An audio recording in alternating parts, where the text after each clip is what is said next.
Muy buenas tardes, esta es la sesión de los seminarios del Laboratorio de Nano y Microestructuras del día de hoy, 5 de noviembre del 2021 a las 5:15 vamos a empezar con los seminarios, esta vez con los estudiantes de Proyecto de Ingeniería 1, Iván Hernández y Carlos Flores. Vamos a darle el micrófono a Iván, quien está realizando un inicio de proyecto, digamos así, asesorado ahorita por nuestro también alumno o exalumno Andrés Aguirre. Entonces, dale, Iván, buenas tardes. Sí, déjeme comparto la presentación. No tengo permiso para compartir pantalla.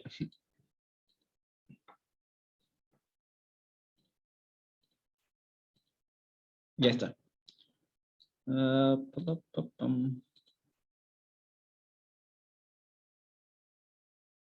Ahí está.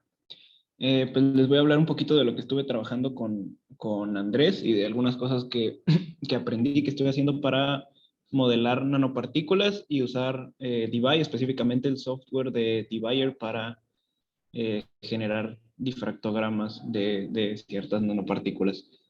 Lo importante aquí pues es la ecuación de Debye, que es una ecuación analítica que nos ayuda a estar generando los patrones de difracción, que es lo que queremos obtener. Y para que esta ecuación pueda funcionar de manera adecuada, se tienen que utilizar modelos del sólido al cual se le está aplicando pues la difracción de rayos X, que es en lo que se obtienen los difractogramas. Y pues en estos modelos se tienen que conocer las coordenadas atómicas. Y algo importante en esta ecuación de Debye es que se tienen que conocer las distancias interatómicas entre diferentes pares atómicos, lo que eventualmente convierte este problema o la aplicación de esta ecuación en un problema de n cuadrada. Ahora voy a hablar un poquito de las redes cristalinas, que pues son básicamente las configuraciones ordenadas de los átomos de un material. Y estas pues configuraciones van a depender pues de diversos factores, entre ellos pues las propiedades mismas de los materiales o de los elementos que estén conformando cierto material. Aquí les puse un ejemplo de una representación de una red cristalina FCC, que es la que estuvimos modelando porque estábamos, bueno, el ejemplo que les puse aquí es la modelación de una nanopartícula de oro y pues esta tiene una red cristalina de FCC, ¿no? Y aquí les puse una tablita con los diferentes tipos de estructuras cristalinas que había, con algunos ejemplos de los elementos que tienen este tipo de red cristalina, vaya. Entonces, el que estuve usando específicamente fueron, bueno, también usé algunos de plata para ejemplos, pero en la presentación les puse uno de oro. Y pues aquí tenemos básicamente los cúbicos, los tetragonales, pero pues hay muchos más que están acá de este lado, que son pues los monoclínicos, los triclínicos y los ortorrómbicos. Que pues al momento de estar buscando ejemplos me topé con que estos eran materiales eran, sí, pues materiales o más, un poquito más complejos, mientras que para estructuras cristalinas, en el caso de las cúbicas, pues podían ser arreglos nada más de oro, por ejemplo. Ahora para la modelación de nanopartículas. Para poder modelar nanopartículas, lo primero es contar con vectores base y vectores de traslación, ya que de esto depende la estructura cristalina que se va a modelar. Y este es un ejemplo de una partícula que tiene una red cristalina FCC, es una nanopartícula de oro de 8 nanómetros de diámetro y la simulé, bueno, la modelé en el programa BMD. Y, espérenme, a ver qué más. Acá.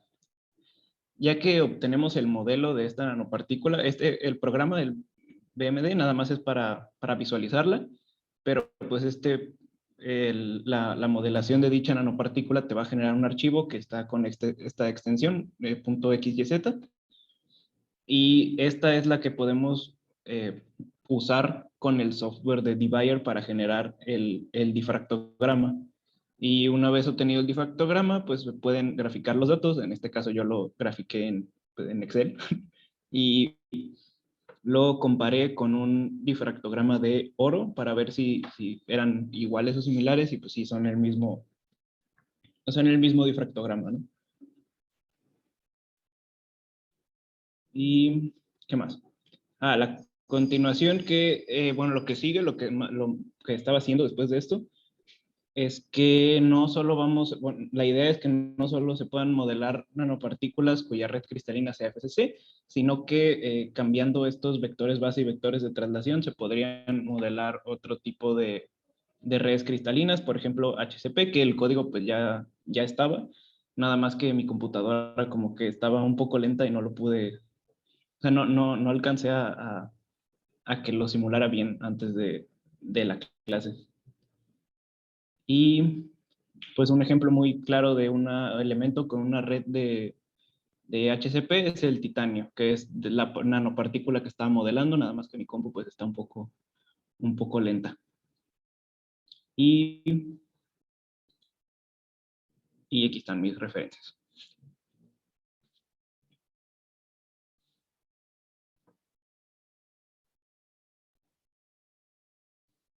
¿Eso es todo? Por ahora sí. Bueno, yo esperaba que sea un poquito más extenso, ¿no?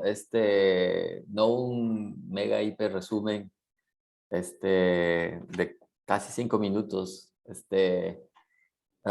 creo que vas a tener que exponer nuevamente esto, porque las exposiciones de aquí tienen que ser un poquito más amplias, ¿no? Tienes que hacer un poquito más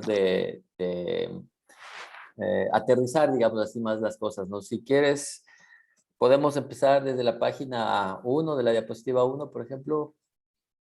Este, eh, Ahí es recomendable que pongas tu nombre, ¿verdad?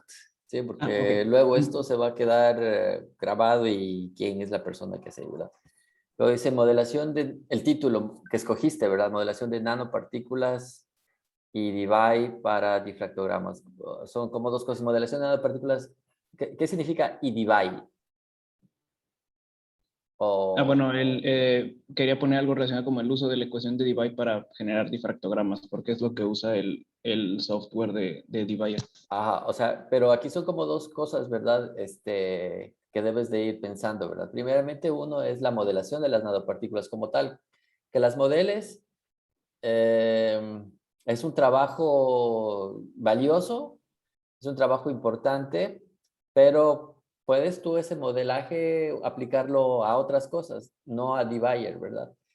Sí, o sea, no necesariamente va una con la otra. La modelación es un tema, ¿verdad? Como ahorita al último dijiste que quieres hacer las HCP. ¿Qué significa HCP?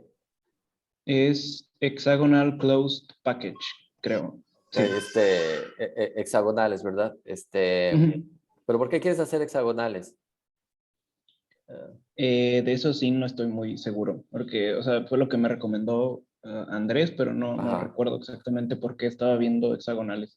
Bueno, estás ahorita trabajando, bueno, modelación de nanopartículas, ¿ok? Entonces, la modelación de nanopartículas incluiría que puedas modelar todos las 16, las 12 redes de Bravais, 12, 16, ya me olvidé.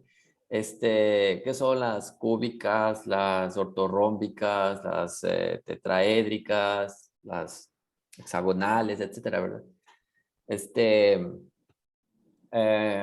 o sea, cuando se pueda modelar todas las redes cristalinas, tienes un paquetazo, un código súper muy bueno para modelar todas las nanopartículas, ¿verdad? Entonces aquí particularmente lo único que estás mostrando, ¿verdad? De todas esas sistemas cristalinos es uno de ellos. O sea, entonces sería modelación de nanopartículas cúbicas, o sea, o de red cristalina cúbica. ¿Ok? Hay que empezar por eso, ¿verdad? Hay que empezar como preguntándose si lo que estoy diciendo en el título en realidad es lo que en realidad tengo o estoy hablando de más o hablando de menos. Entonces, lo que ahorita has asimilado, ¿verdad? De lo que a Andrés te ayuda a entender, son cúbicas. Bueno, y luego que hayan quedado pasar a las hexagonales, bueno, algo tendrá que explicarnos ahorita Andrés. Lo otro que yo diría, ¿verdad? Es que hay que empezar a trabajar esa primera parte, ¿verdad? La modelación de las nanopartículas. Mi interés es que tengamos un código que modelemos cualquier tipo de nanopartículas, como había mencionado, ¿verdad? De todas las redes cristalinas. En mi entender, ¿verdad? Por el tema de aplicaciones, por el tema de importancia de las aplicaciones de los materiales, en mi entender, lo que deberíamos de empezar a hacer son tetragonales, no hexagonales. Porque las tetragonales, yo les había dicho, ¿verdad? La mayoría de los óxidos semiconductores caen en tetragonal y nos podemos quedar ahí y vivir para siempre en tetragonal si quieren verlo así. Y a ver, así como hexagonales, ortorrómbicas, es un poquito más difícil encontrar esos materiales, digamos así, con aplicaciones vastas, enormes, ¿verdad? La mayoría cabe ahí en cúbica o tetragonal. Entonces, para mí, yo, yo propongo, ¿verdad? Desde mi criterio, ¿verdad? Yo propongo que más bien se pase a hacer modelación de tetragonales, el segundo paso. Y yo creo que esa es como es la tarea que ya te encomiendo, Iván, Mm. cómo encontrar los vectores, ¿verdad? Que generan, pues, estas partículas. Si ya entendiste cómo acomodar los vectores para cúbicas, y las relaciones que tienes que tener entre los vectores estos para generar, ¿verdad? La red cristalina, pues, yo creo que sí puedes hacer eso. Entonces, yo quiero que hagamos tetragonales, ¿ok? Bueno, ahorita que termine, le preguntamos a Andrés. O bueno, de una vez, Andrés, ¿por qué hexagonales?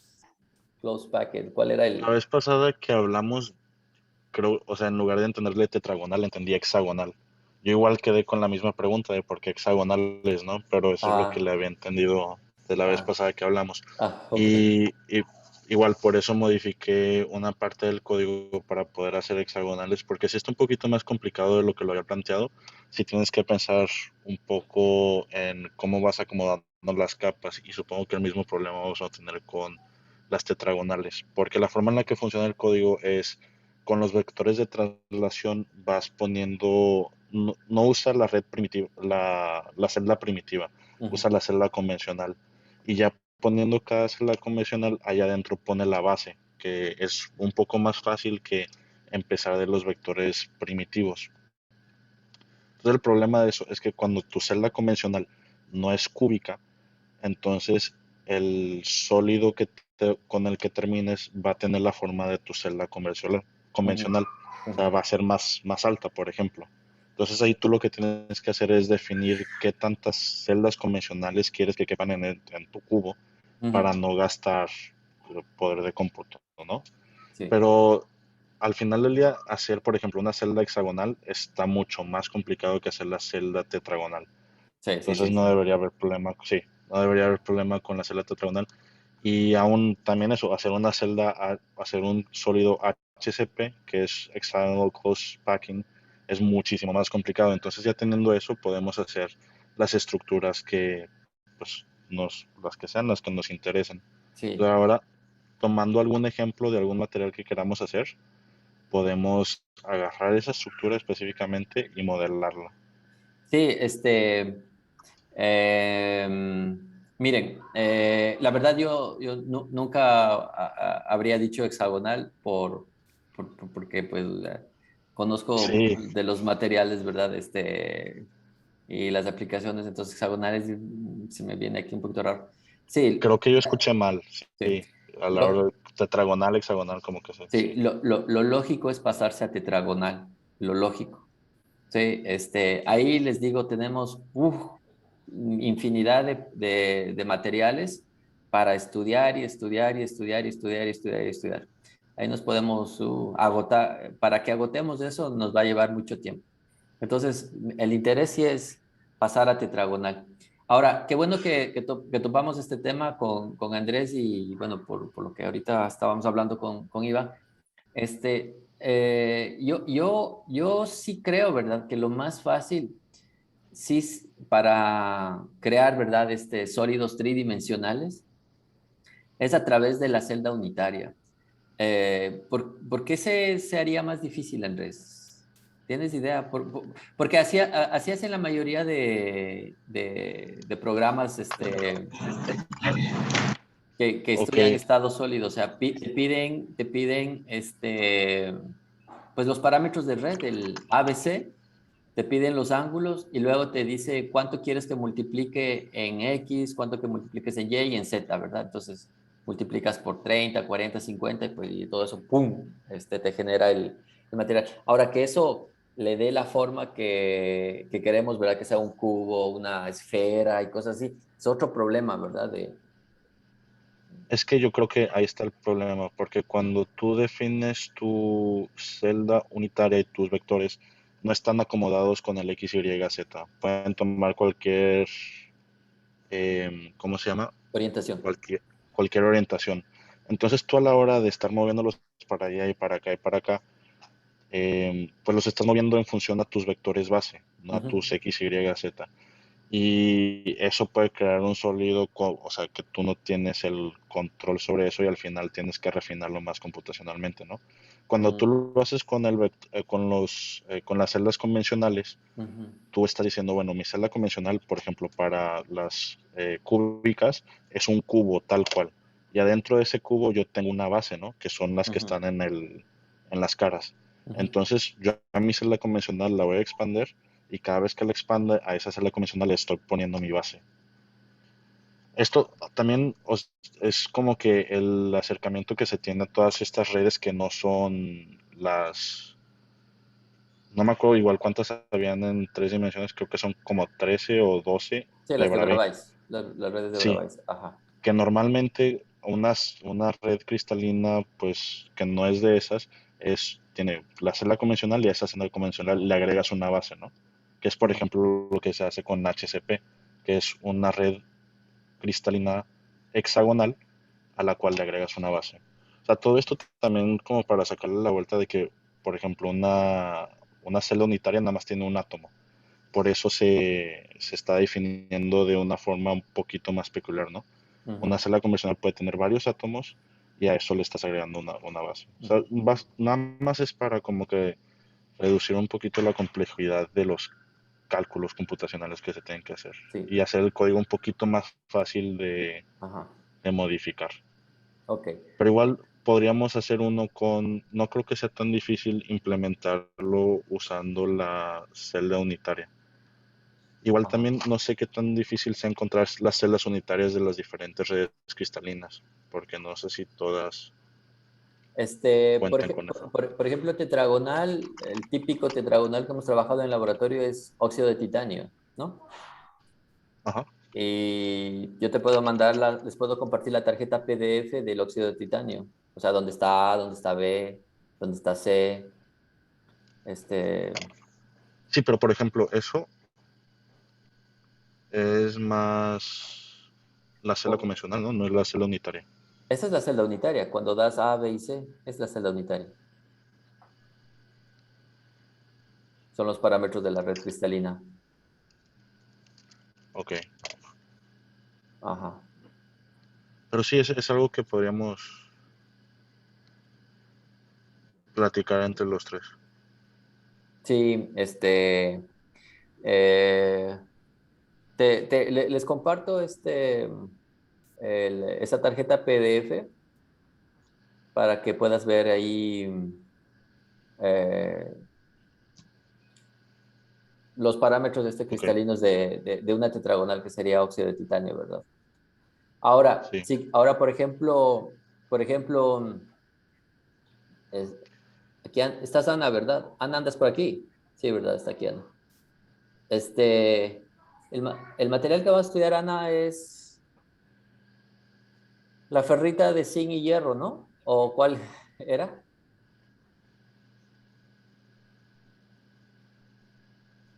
¿Cuál es el material que vamos a trabajar? Ok, ¿y esa es cúbica o cuál es? ¿O qué es? Es cúbica, ¿verdad? Pero es cúbica, ¿no? Es FCC. Lo otro que podríamos hacer, ya que se tiene, por ejemplo, esta es otra situación, fíjense, Fíjate, Iván, que solamente estamos hablando de la primera parte del título, ¿sí? La primera parte del título. Ves que ya genera muchas preguntas, ¿no? Sí. Este, el paso lógico, el paso, bueno, la completez del trabajo es cuando se pueda modelar todas las celdas unitarias, ¿sí? O sea, pero eso puede llevar mucho, mucho tiempo, mucha dedicación. Entonces, podríamos tener a un alumno que solamente esté dedicado a eso, solamente a eso, solamente a eso. No es el caso para ti, Iván, porque quiero pues avanzar hacia otros lados, ¿verdad? Pero sí tú tienes que dar un paso más allá de lo que dio Andrés, por supuesto, ¿verdad? Este, entonces, es mi interés, ¿verdad? Pasarnos a las tetragonales, como les había dicho. Pero también es de mi interés, por ejemplo, lo que habíamos hablado, Andrés, de modelar cúbicas, pero que ya no sean solamente de un átomo, que sean de 2 átomos o de 3 átomos. Por ejemplo, podemos asistir, ¿verdad?, al trabajo de Ana, ¿verdad?, que va a trabajar una ferrita de zinc, ZNFE2O4, es una espinela. ¿Y tú crees, Andrés, que podríamos hacer eso? Sí, sí, yo creo que sí. Igual también era como que la segunda parte de algo que también le quería comentar. También parte de la razón por la que había pensado el código hacerlo con la celda convencional y luego agregarle la base era precisamente porque estaba previendo como que casos así, donde Ujú. podríamos tener alguna estructura que tuviera una base un poco diferente y ya sería más fácil de incluir esta base y separar los átomos que estamos poniendo, ¿no? Porque Ujú. de otra forma sí se vuelve un poco más complicado el tratar materiales que tienen diferentes átomos y en diferentes proporciones. Pero sí, yo creo que esto sí sería algo que podríamos hacer y Bueno, sin modificar tanto código. bueno, ¿qué les parece entonces si pasamos en el tema de la modelación, seguimos con cúbicas, pero pasamos a cúbicas que tengan una estructura del tipo A, B2 o 4? O sea, hay 3 tipos diferentes de átomos, ¿verdad? A, B y O, donde O sería oxígeno, A y B metales. Y luego ya teniendo, pues básicamente la matemática, ¿verdad? Para generar eso, pues colocamos en A lo que querramos, por ejemplo, zinc, y en B lo que querramos, por ejemplo, hierro, lo que está ahí en el chat, ¿verdad? Que escribió Ana. Yo voy a pedir a la Universidad de California que me manden el PDF del ZNF2 o 4. Pero si no, Andrés, tú ahí podrás tener acceso a las tarjetas PDF. Pregunta. PDF Puedo- se Sí, llama Pathware Diffractions File. sí, puedo Ajá. preguntar. Sí, ayúdame con eso. Yo voy a pedir, después de eso, ahorita escribo y solicito la ZNF2 o 4 para tenerla y tener más o menos ahí los valores o si no, también, Ana, por favor, estás ahí, sí, espero que me escuches. Envíales, ¿verdad? Un correo o un WhatsApp a Andrés y a Iván para que le des más o menos los parámetros de red de la ZNF2 o 4, o sea, A, B y C. Es cúbica, entonces 90, 90, 90. Sí, Ana, por favor. Ok, en lo que buscamos la, la PDF, en lo que nos manden la PDF. Entonces, podemos hacer eso, Iván y Andrés. Sí, la siguiente parte de la chamba en la modelación de nanopartículas, que sería hacer este sistema AB2O4. O sea, hay 7 átomos que conforman, ¿verdad?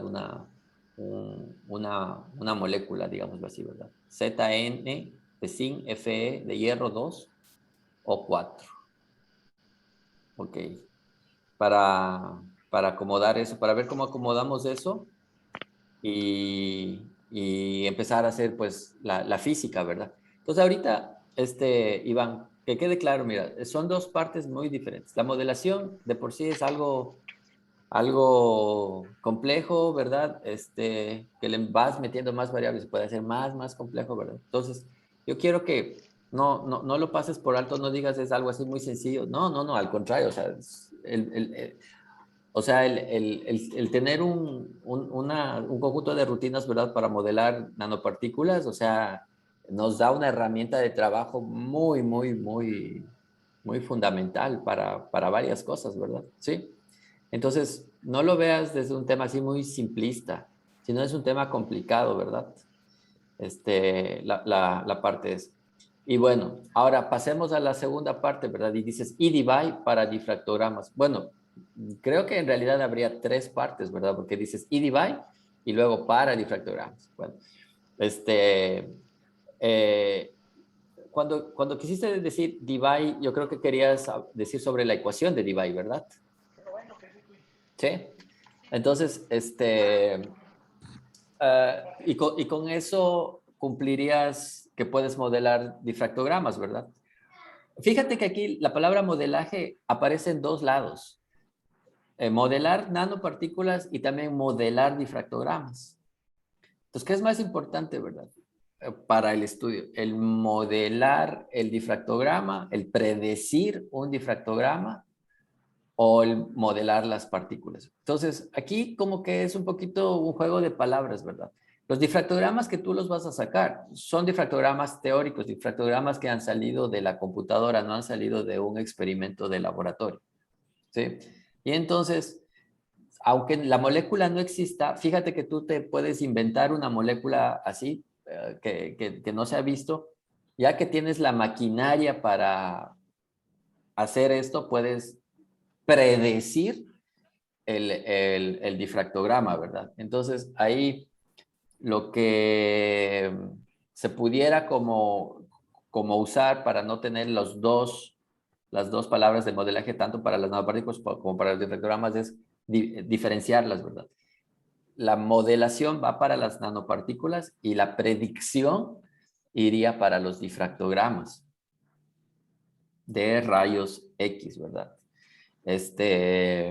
Y la otra parte pues sería el uso de un software que no es de nosotros, un software que está ahí, ¿verdad? Se llama dBayer, el cual a su vez usa la ecuación fundamental de scattering dinámico de dBayer. Entonces, yo creo que aquí es básicamente preguntarse qué es en realidad lo que quiero hacer. Si le quiero dar más peso al modelaje de las nanopartículas, si quiero darle más peso a la ecuación de Debye, si quiero estudiarla de manera más profunda, ¿verdad? O si quiero, o mi interés es más predecir los difractogramas.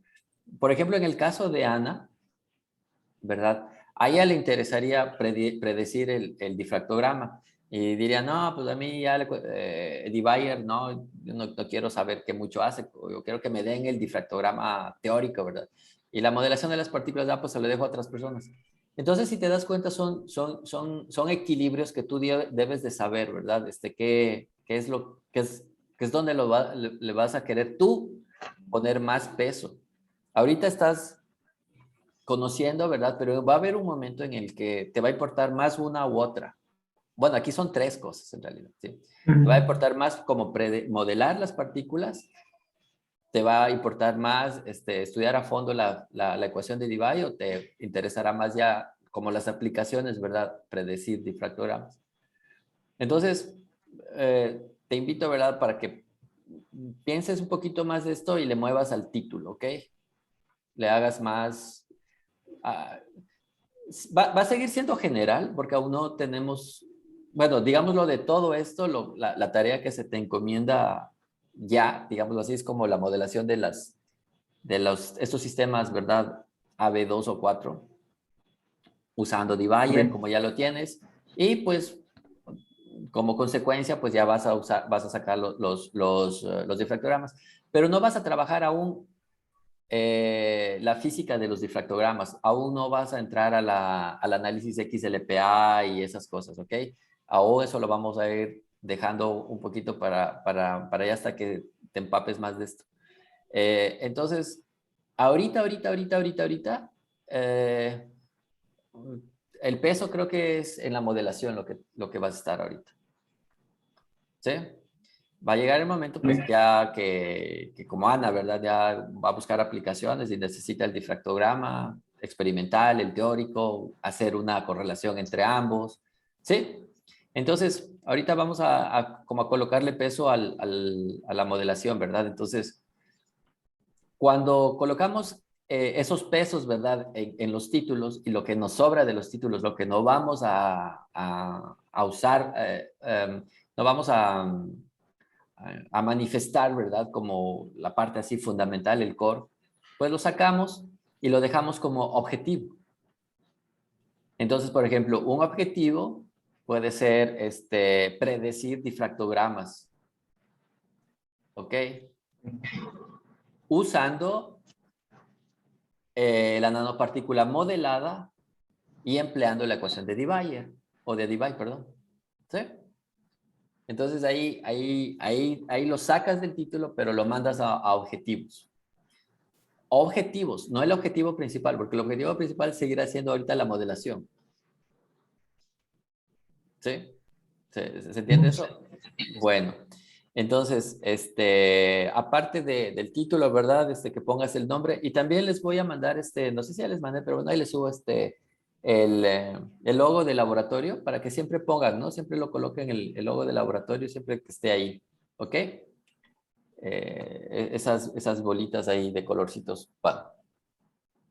En todas las diapositivas que pongas los números, porque no se sabe cuando pasemos a la 2, a la 4, ¿verdad? Ok, entonces, ya que vas a hablar un poquito más del modelaje, ¿verdad? Pues hay que describirlo más, cómo lo vas a hacer, cómo lo estás haciendo, dar un ejemplo. No simplemente poner ahí la bolita esa que dijiste, pues yo ya la hice, yo ya sé que me salió, ahí está mi resultado y mi figura manifestando mi resultado. Ok, pero seguro para eso te demoraste ¿cuántos días? Varios días y hay varios pasos, ¿verdad? Entonces, lo que queremos en los seminarios es que nos cuentes la historia. Queremos escuchar historias, ¿verdad? Queremos que nos cuentes qué es, cómo sufriste, digámoslo así, ¿verdad? Del problema que tuviste y ahí te dejó, no sé, 2 noches pensando cómo debería de hacer eso, ¿ok?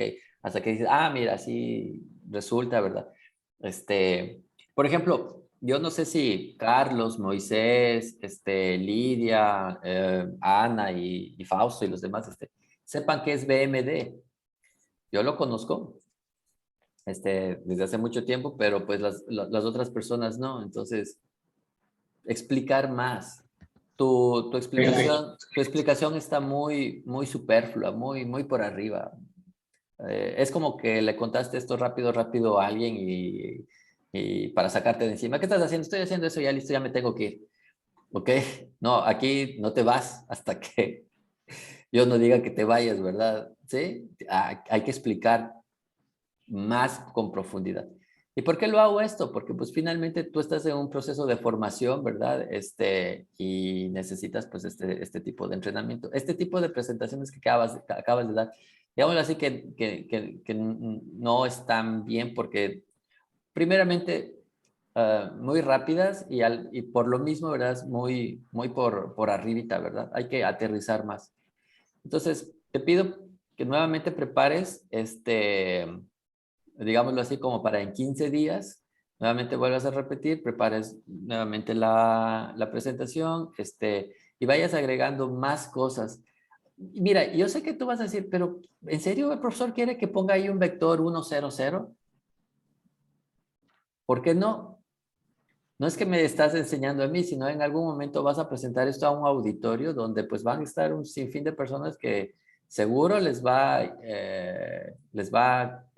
ser muy útil que describas las cosas con un nivel de detalle muy, muy, muy explícito, ¿sí? Ok, hacerlo eso. A ver, vamos con la 2, con la diapositiva 2.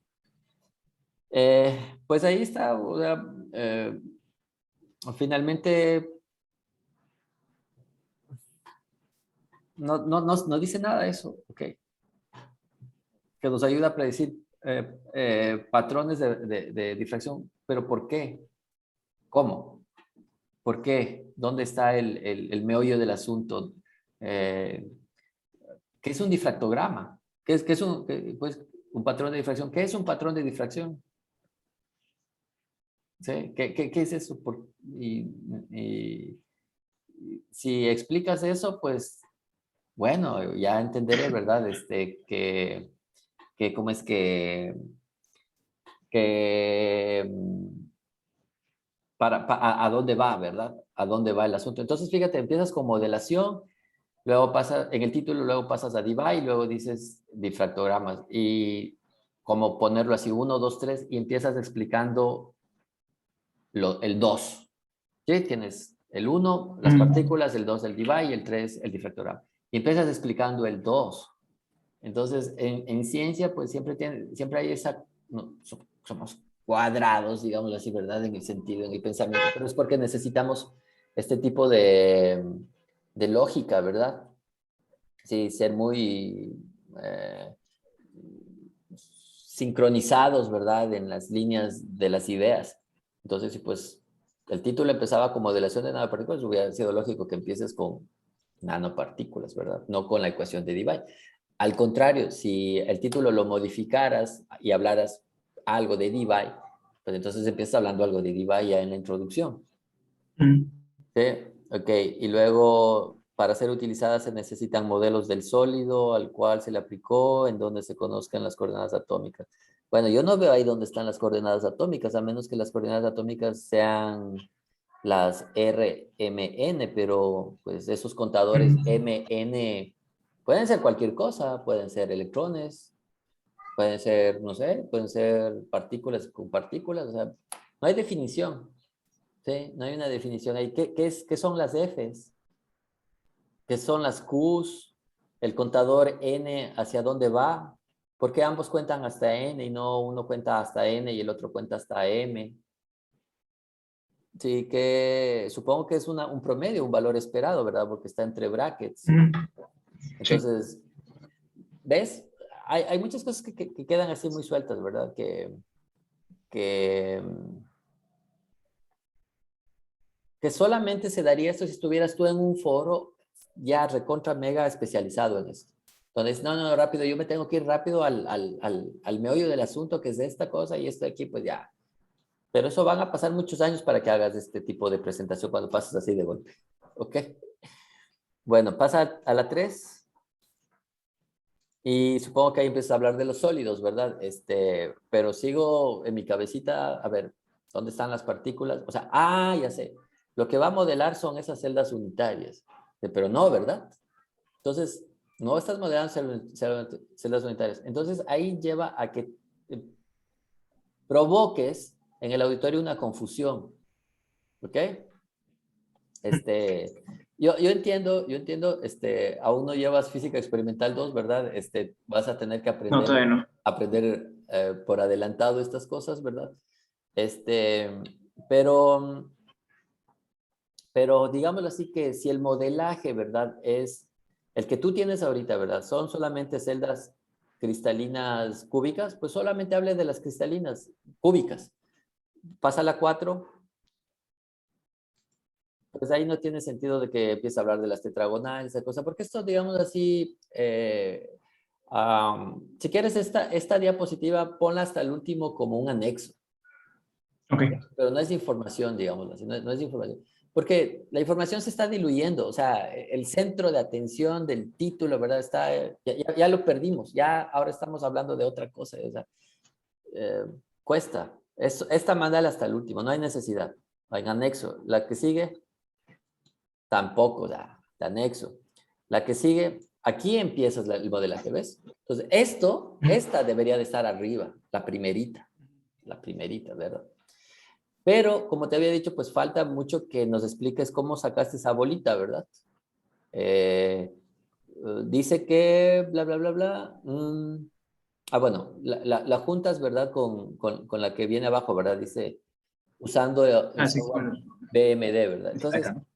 entonces eh, eh, si te das cuenta, o sea, en el modelaje de las nanopartículas solamente hablas en una diapositiva, Ujú. la 6.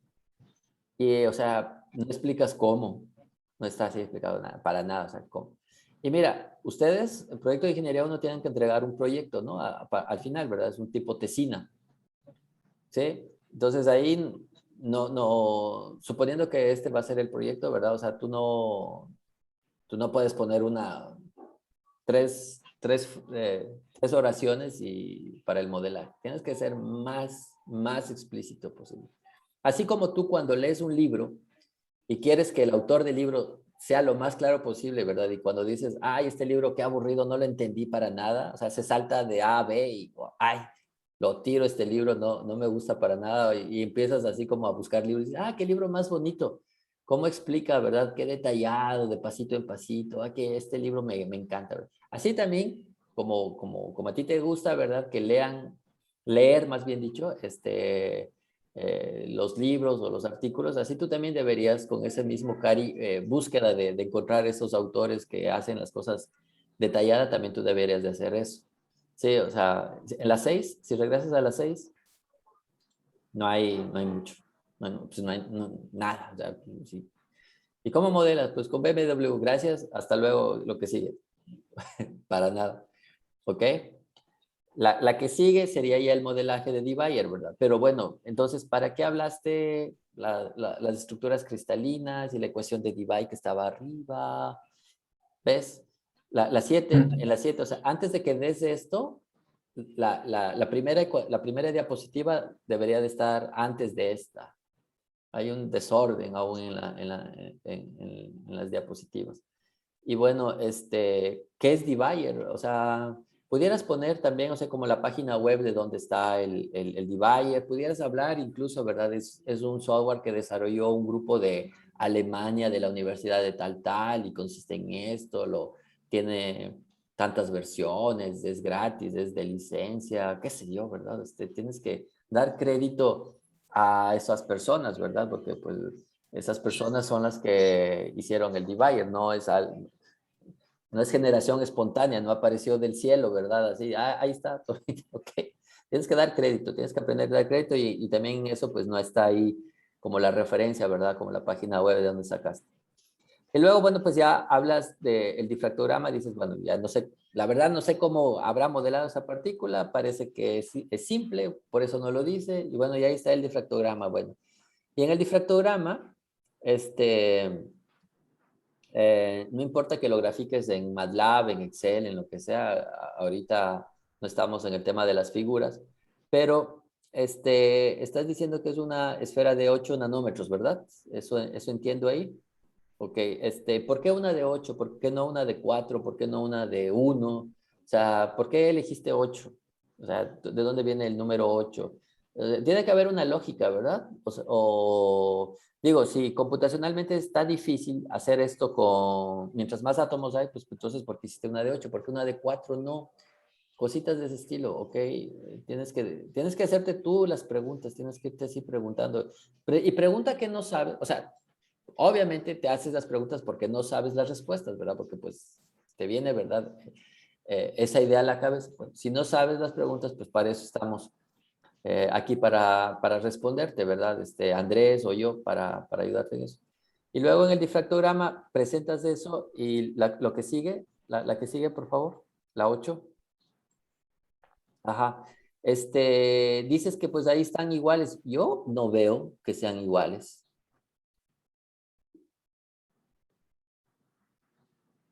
Porque por lo menos, o sea, porque las tuyas pasan de 80 y el difractograma que tienes abajo no llega a 80, ¿verdad? Entonces por eso no son iguales. O sea, si lo presentas así, dices que son iguales, pues no son iguales.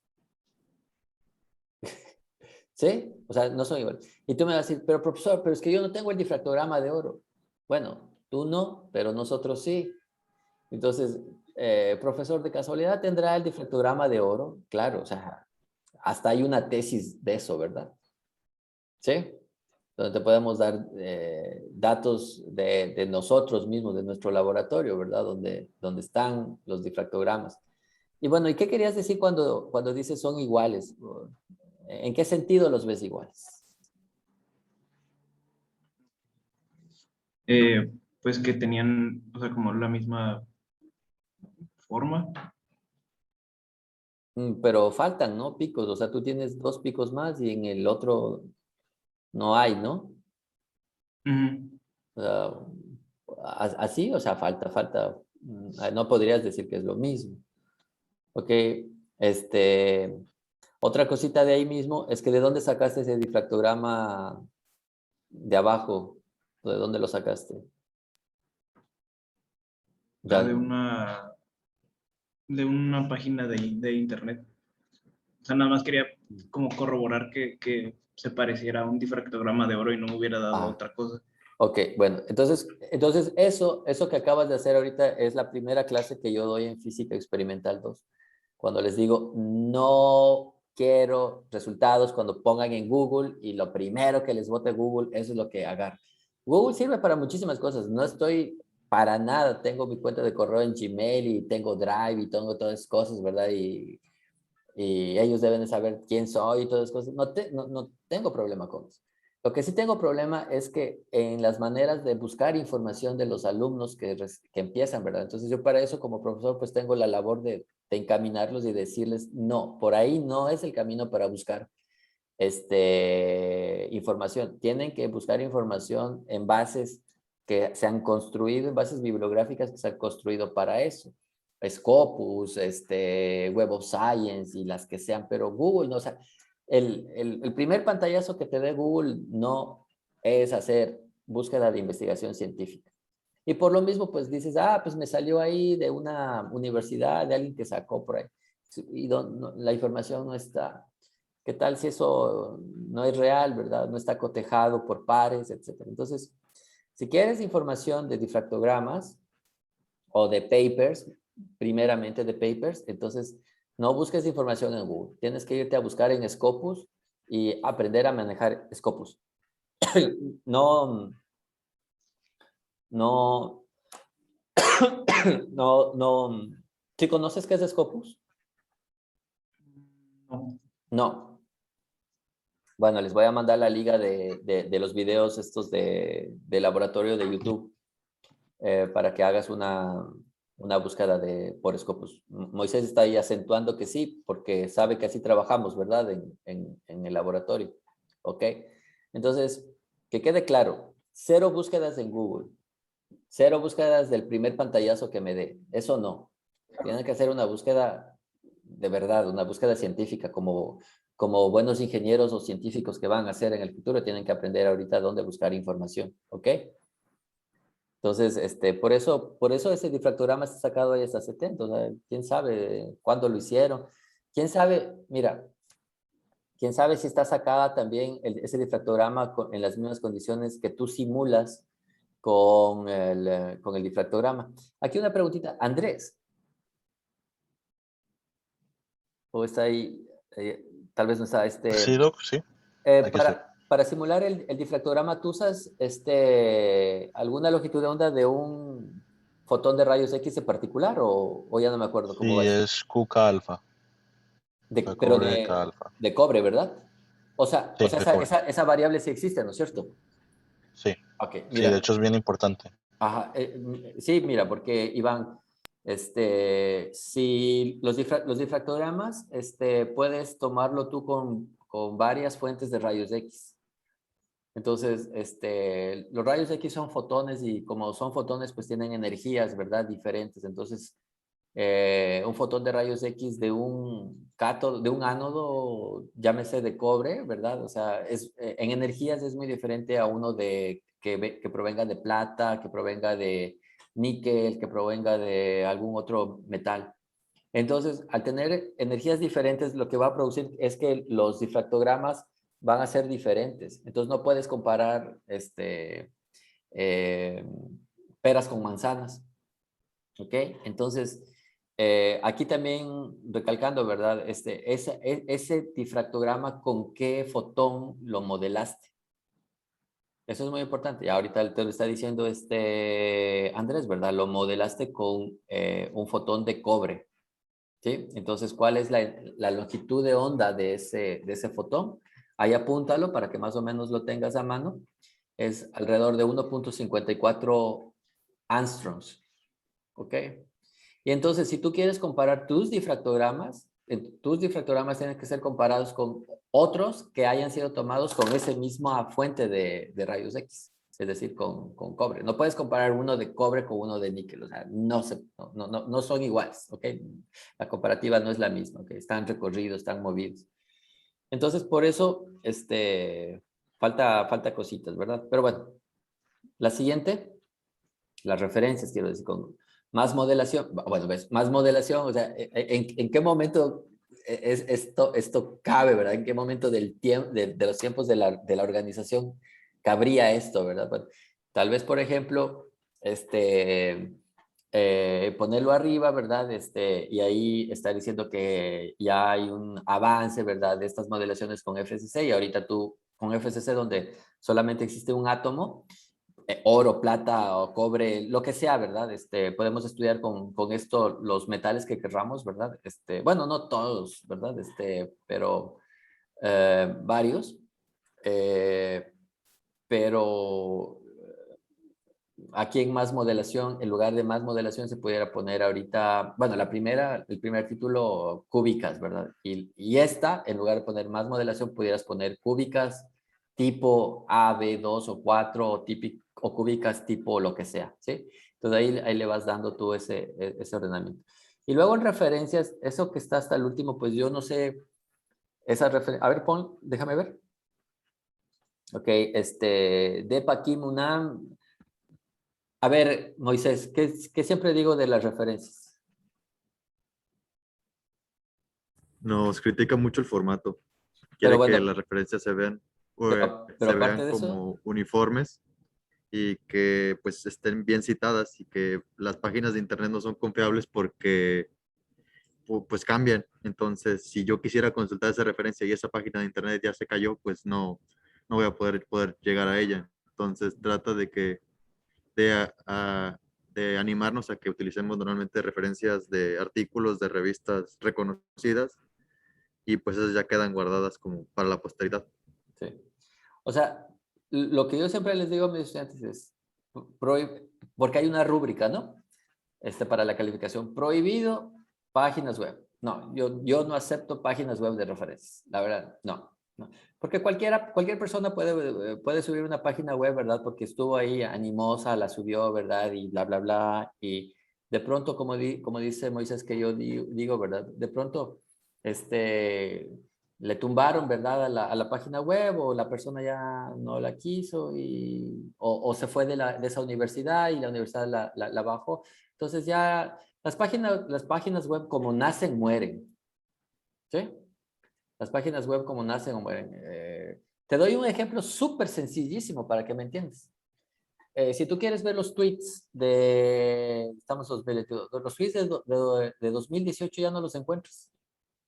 Tienes que solicitar a la compañía que te den los tweets de 2018. Entonces, si tú referenciaste a un tweet del 2018, por decir un ejemplo, ¿verdad? Y yo quiero ver, pues ya no lo encuentro. Entonces, pero ahí está, pues estará para ti, para mí no está. ¿Sí? Entonces, páginas web, no, solamente artículos científicos. ¿Ok? Ok, entonces, con eso digo,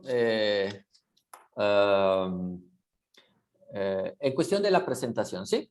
Iván, en cuestión de la presentación. Ahora, en cuestión del trabajo que hiciste, el trabajo que hiciste es bastante y te felicito, ¿sí? Porque pues tuviste que, ahora sí como de la nada, ¿verdad? Así como enterarte de tantas cosas que básicamente pues incluía compiladores de C, bajar el debugger, que corra el debugger, bueno, la modelación, no sé si la hiciste en MATLAB o en Python, ¿en qué hiciste?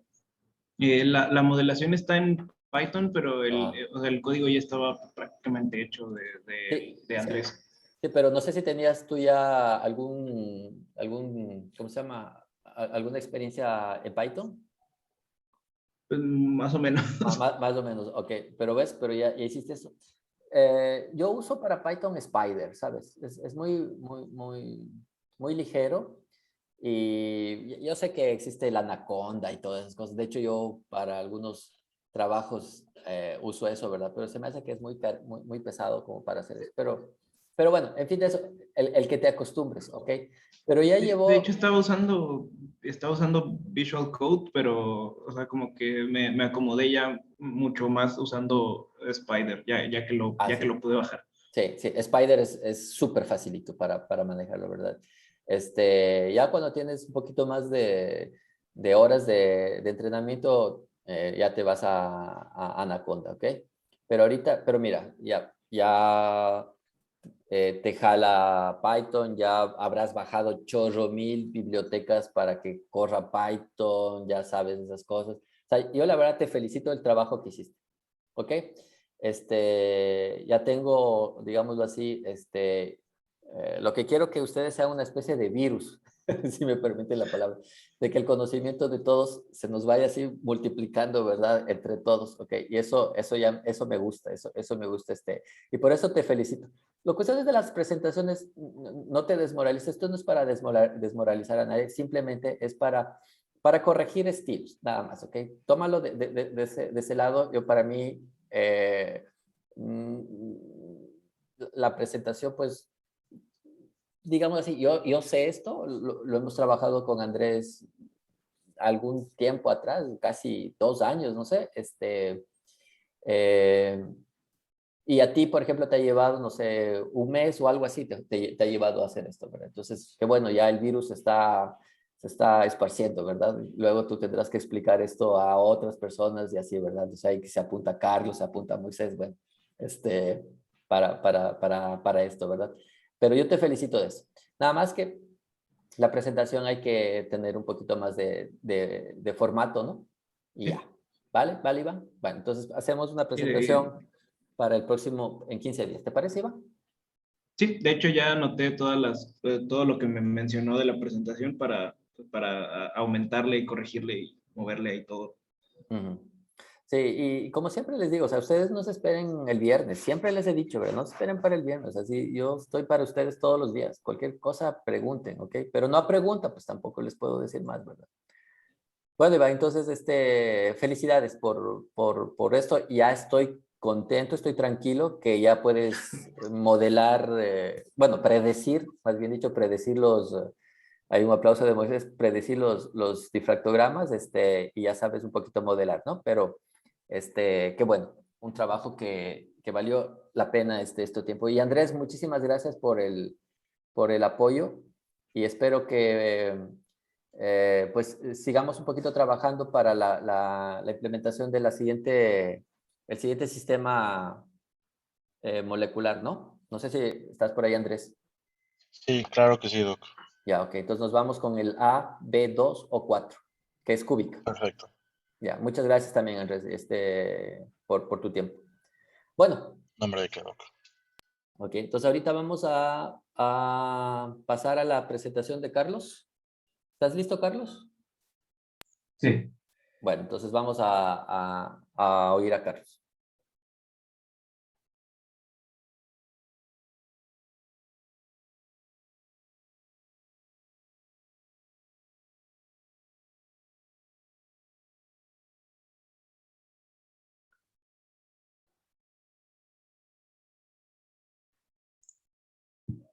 Hola, buen día. Mi nombre es Carlos Daniel Flores Jauregui y yo les voy a hablar el día de hoy acerca del análisis de la microestructura de materiales policristalinos a través del efecto del ensanchamiento de línea en difracción de rayos X.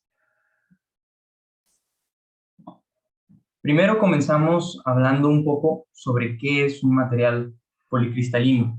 Es un sólido que está compuesto por cristalitos y estos varían tanto en tamaño como en orientación, aunque no están en una estructura definida, como se puede ver en la imagen de la derecha, a diferencia de los materiales cristalinos que tienen un orden y una estructura.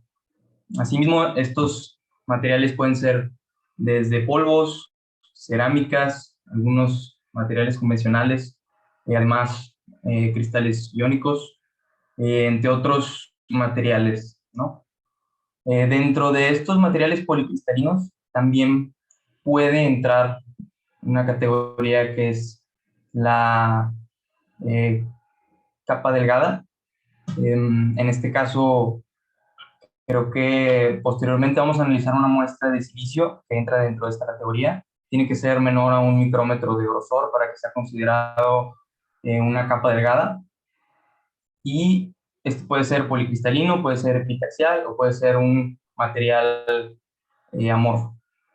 En la difracción de rayos X, los picos de difracción de los materiales policristalinos aparecen más anchos que aquellos de los picos de difracción de los materiales cristalinos. Lo vamos a ver después y es por un fenómeno característico de los materiales policristalinos.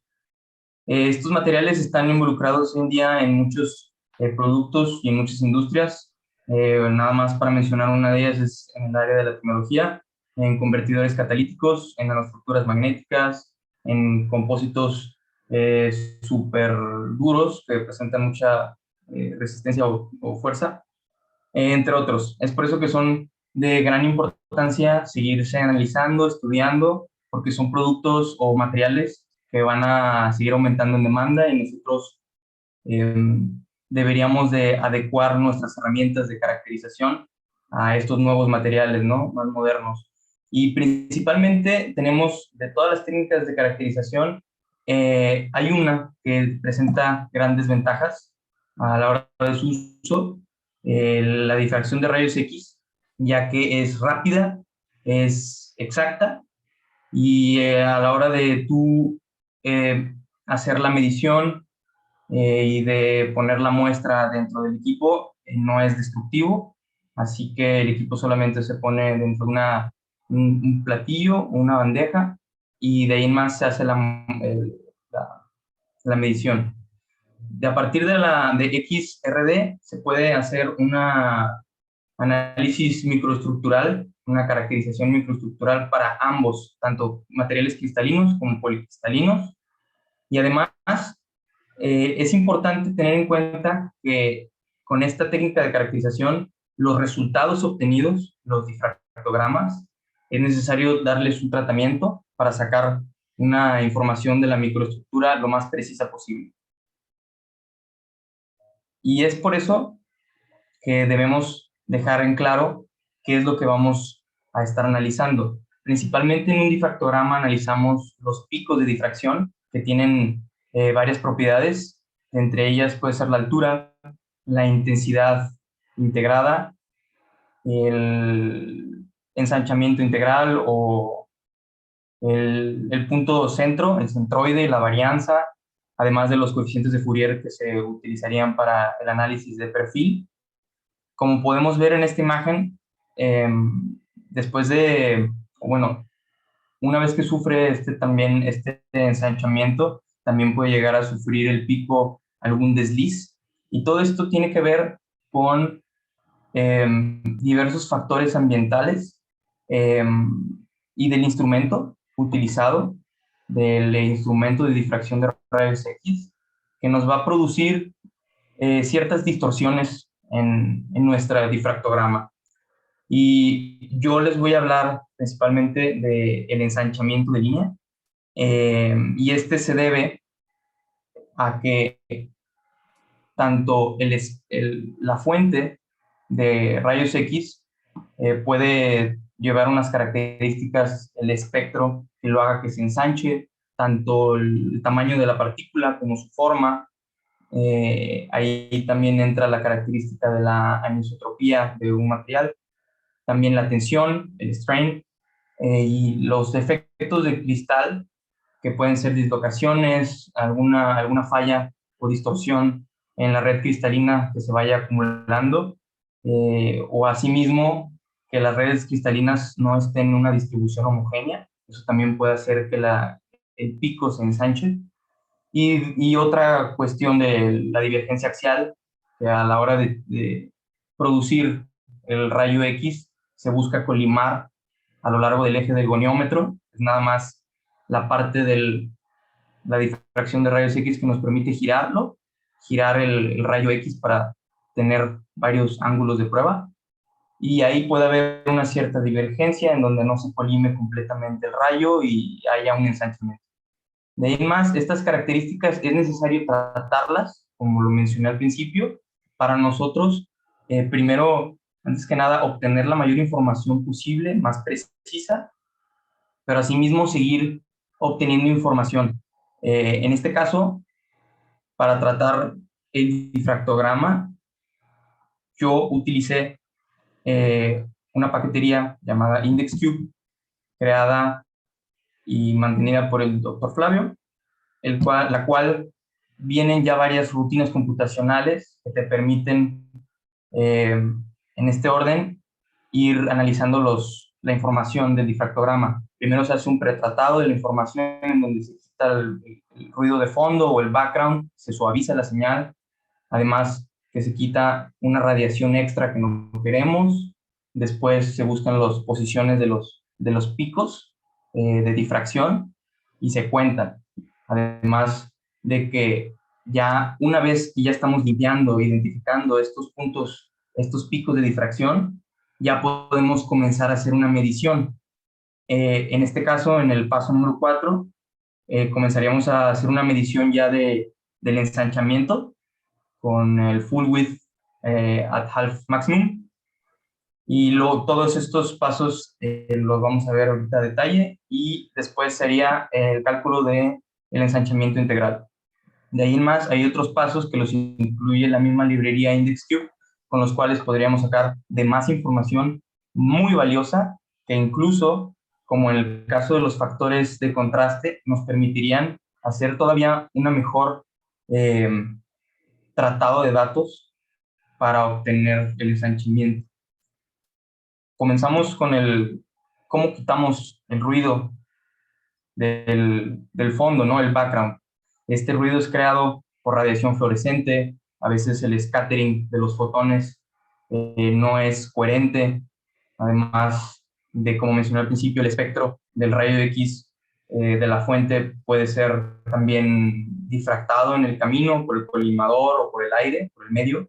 Entonces nosotros buscamos hacer que, en vez de que se tenga un fondo turbulento y a lo mejor que nos va a manipular nuestros datos, tenemos que, de cierta manera, comenzar a limpiar ese ruido, y lo podemos hacer de una manera muy sencilla, nada más utilizando una aproximación, bueno, un acercamiento polinomial con splines cúbicos hermitianos, que son nada más porciones de curvas que tú las vas anclando a tu difractograma original.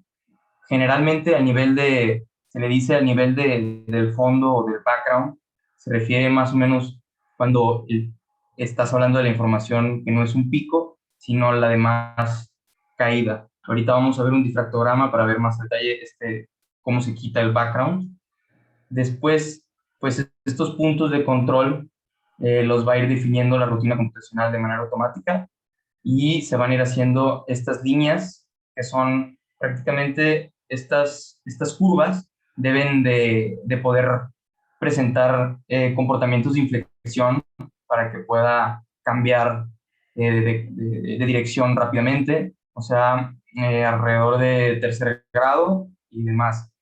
Para nosotros obtener esto necesitamos el cálculo de la derivada en forma paramétrica para ir también verificando cuáles son estos niveles de background, que es prácticamente cuando la pendiente esté cercana a cero, ¿no? Que no sea un punto máximo.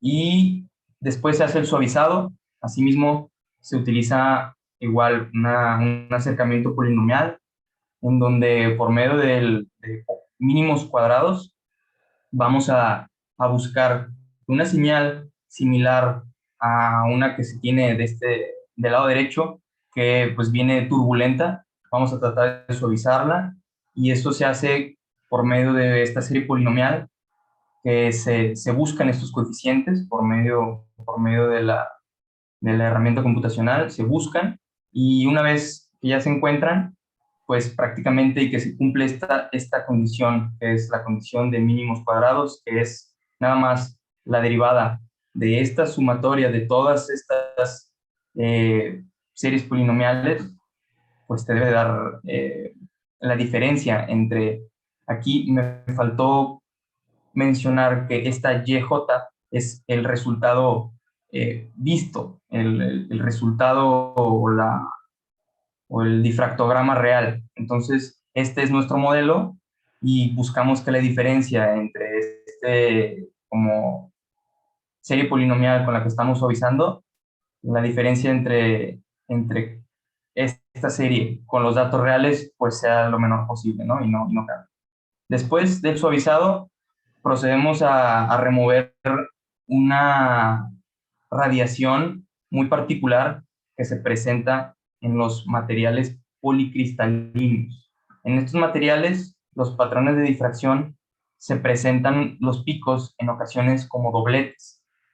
Es decir, que dentro del pico, ahorita también vamos a ver un ejemplo más adelante, dentro del pico prácticamente se puede eliminar un pico de nuestro modelo que nosotros vamos a crear. Se tiene una radiación regular, también una radiación ocasionada por el mismo equipo, pero que también puede ser filtrada por filtros monocromáticos y demás. Aquí lo que nos importa es calcular esta radiación extra que nos va a afectar nuestro pico de difracción. En este caso, la fuente de esta radiación extra pues viene del ánodo, además de la fuente de rayo X y entre otros factores. Pero a nuestros datos le vamos a tener que restar esta radiación extra, y esto también en parte afecta a nuestra información final de la microestructura. Utilizando la corrección Ratzinger y una interpolación lineal, nosotros vamos a saber la distancia de separación entre el pico, que en realidad es el que queremos, y va a haber un pico de menor intensidad, regularmente la mitad de intensidad, y separado a esta distancia. Por eso es la distancia de doblete. Entonces, esta distancia la podemos calcular, y de ahí nosotros, utilizando la ecuación de Bragg, podemos hacer una sustitución, obtener este valor numérico, y por medio de una interpolación lineal saber exactamente cuál es la parte de la radiación que es extra que nosotros podemos erradicar. En este caso se da un ejemplo. Aquí el ejemplo que se analizó fue cloruro de sodio. En este caso en particular se ve muy chiquito los picos. A continuación va a haber otros ejemplos donde se alcanzan a ver más esta participación de la radiación alfa normal que queremos y la radiación extra, que es la que queremos erradicar. Entonces, en este caso, también después de quitar esta radiación extra, se busca identificar tanto la posición como el número de picos que se va a tener. Y así es como, por medio de aplicar una derivada a todo el perfil y por medio de una técnica de derivada central, buscamos estos valores en donde haya una pendiente igual a 0 y después comience a bajar drásticamente, ¿no? Eso también nos indica un comportamiento de un pico y los va a detectar la rutina computacional automáticamente. Entonces, esto con un threshold definido, ¿no? Nosotros para también, si hay unos ciertos picos pequeños, poder nosotros filtrar, tal como este que se alcanza a ver aquí y demás, son automáticamente reconocidos. Después, nosotros, una vez ya obtenido el pico, podríamos continuar con hacer un indexing, nada más obtener los índices de Miller.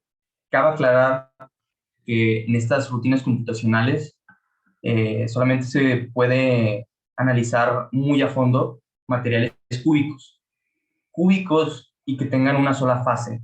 Es decir, que el material no tenga muchas fases y que, pues lo que esté analizando tenga la menor distorsión posible, ¿no? En este caso, estas formas o estructuras cristalinas son las cúbicas y son las que se podrían analizar con Index Cube. Estos índices se calculan de manera iterativa, utilizando también la distancia interplanar, que la podemos obtener con la ecuación de Bragg también. Ahora, algo importante, regresando a nuestro tema importante que estamos analizando, es qué factores nos van a hacer al final que tengamos un pico ancho y un pico también así mismo regado. Y los factores que van a afectar puntualmente son las tensiones dentro de la red cristalina y en los materiales policristalinos y amorfos. También, mientras más pequeño es el tamaño del cristalito o el tamaño de la partícula, si tiene una dimensión menor a 100 nanómetros, entonces ya es escala nanométrica y se podría decir que es un nanocristal o es nanocristalino, perdón. Y ahí se verá un gran ensanchamiento de la línea. Además, otras razones serían las fallas que se van acumulando y además, pues esta microtensión que existe en la red cristalina. Y pues asimismo también una composición no homogénea. Tú puedes tener una muestra que no haya sido fabricada de manera homogénea y tienes una parte con una composición diferente que la otra. Y finalmente pues puedes tener un material con varias fases, es decir, que puede variar su composición dentro de la misma muestra. Y así es, por ejemplo, en esta imagen obtenida del señor Speakman, eh, nosotros podemos ver un ejemplo que él resalta muy claro, que es la diferencia entre lo que se ve el difractograma de una partícula que se llama ceria, no recuerdo cómo se llamaba el nombre elemental, Óxido de pero, cerio. ajá, óxido de ceria, ¿verdad? Cerio, Ceria, cerio. ok. Cerio. Sí, es un material que se usa para las pilas de los relojes. Ajá. Ujú. ¿Ok? Cuando se produce de manera como en gran escala, o se podría decir que en dimensiones grandes, y pues se puede ver que el pico está eh, relativamente pequeño, pero cuando estamos hablando del material nanocristalino, que este mismo compuesto, el óxido de cerio, ya es a escala nanométrica, se ensancha la línea de perfil, ¿no? Y el ejemplo que tenemos del lado derecho es así de sencillo, como remarcando la importancia que es conocer el efecto que tiene tu instrumento. Este es un análisis que se hizo a la misma muestra, desconozco la muestra, probablemente es de la misma, nada más que se usa con un diferente equipo de difracción de rayos X y la variación es muy grande. Es por eso que hay que tenerlo en cuenta. Ahora, para nosotros poder ya empezar a calcular eh, algún valor que nos pueda decir qué tan ancho estaba el pico, podemos utilizar esta técnica que es la técnica de full width, eh, ancho máximo a una altura, se podría decir que media, a la mitad. Cuando yo vi esta imagen me quedó mucho más claro el término, porque pues prácticamente vas a agarrar, vas a definir un ancho a la mitad del máximo. No estás definiendo ni muy arriba ni muy abajo.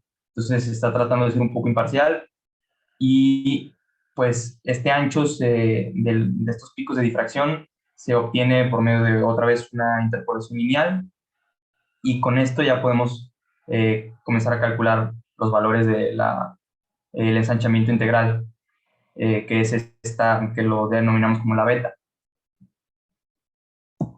Y este ensanchamiento integral pues prácticamente estos valores representan o son función de la proyección de los planos que son difractados o los cuales se alcanza a ver el pico de difracción en el difractograma.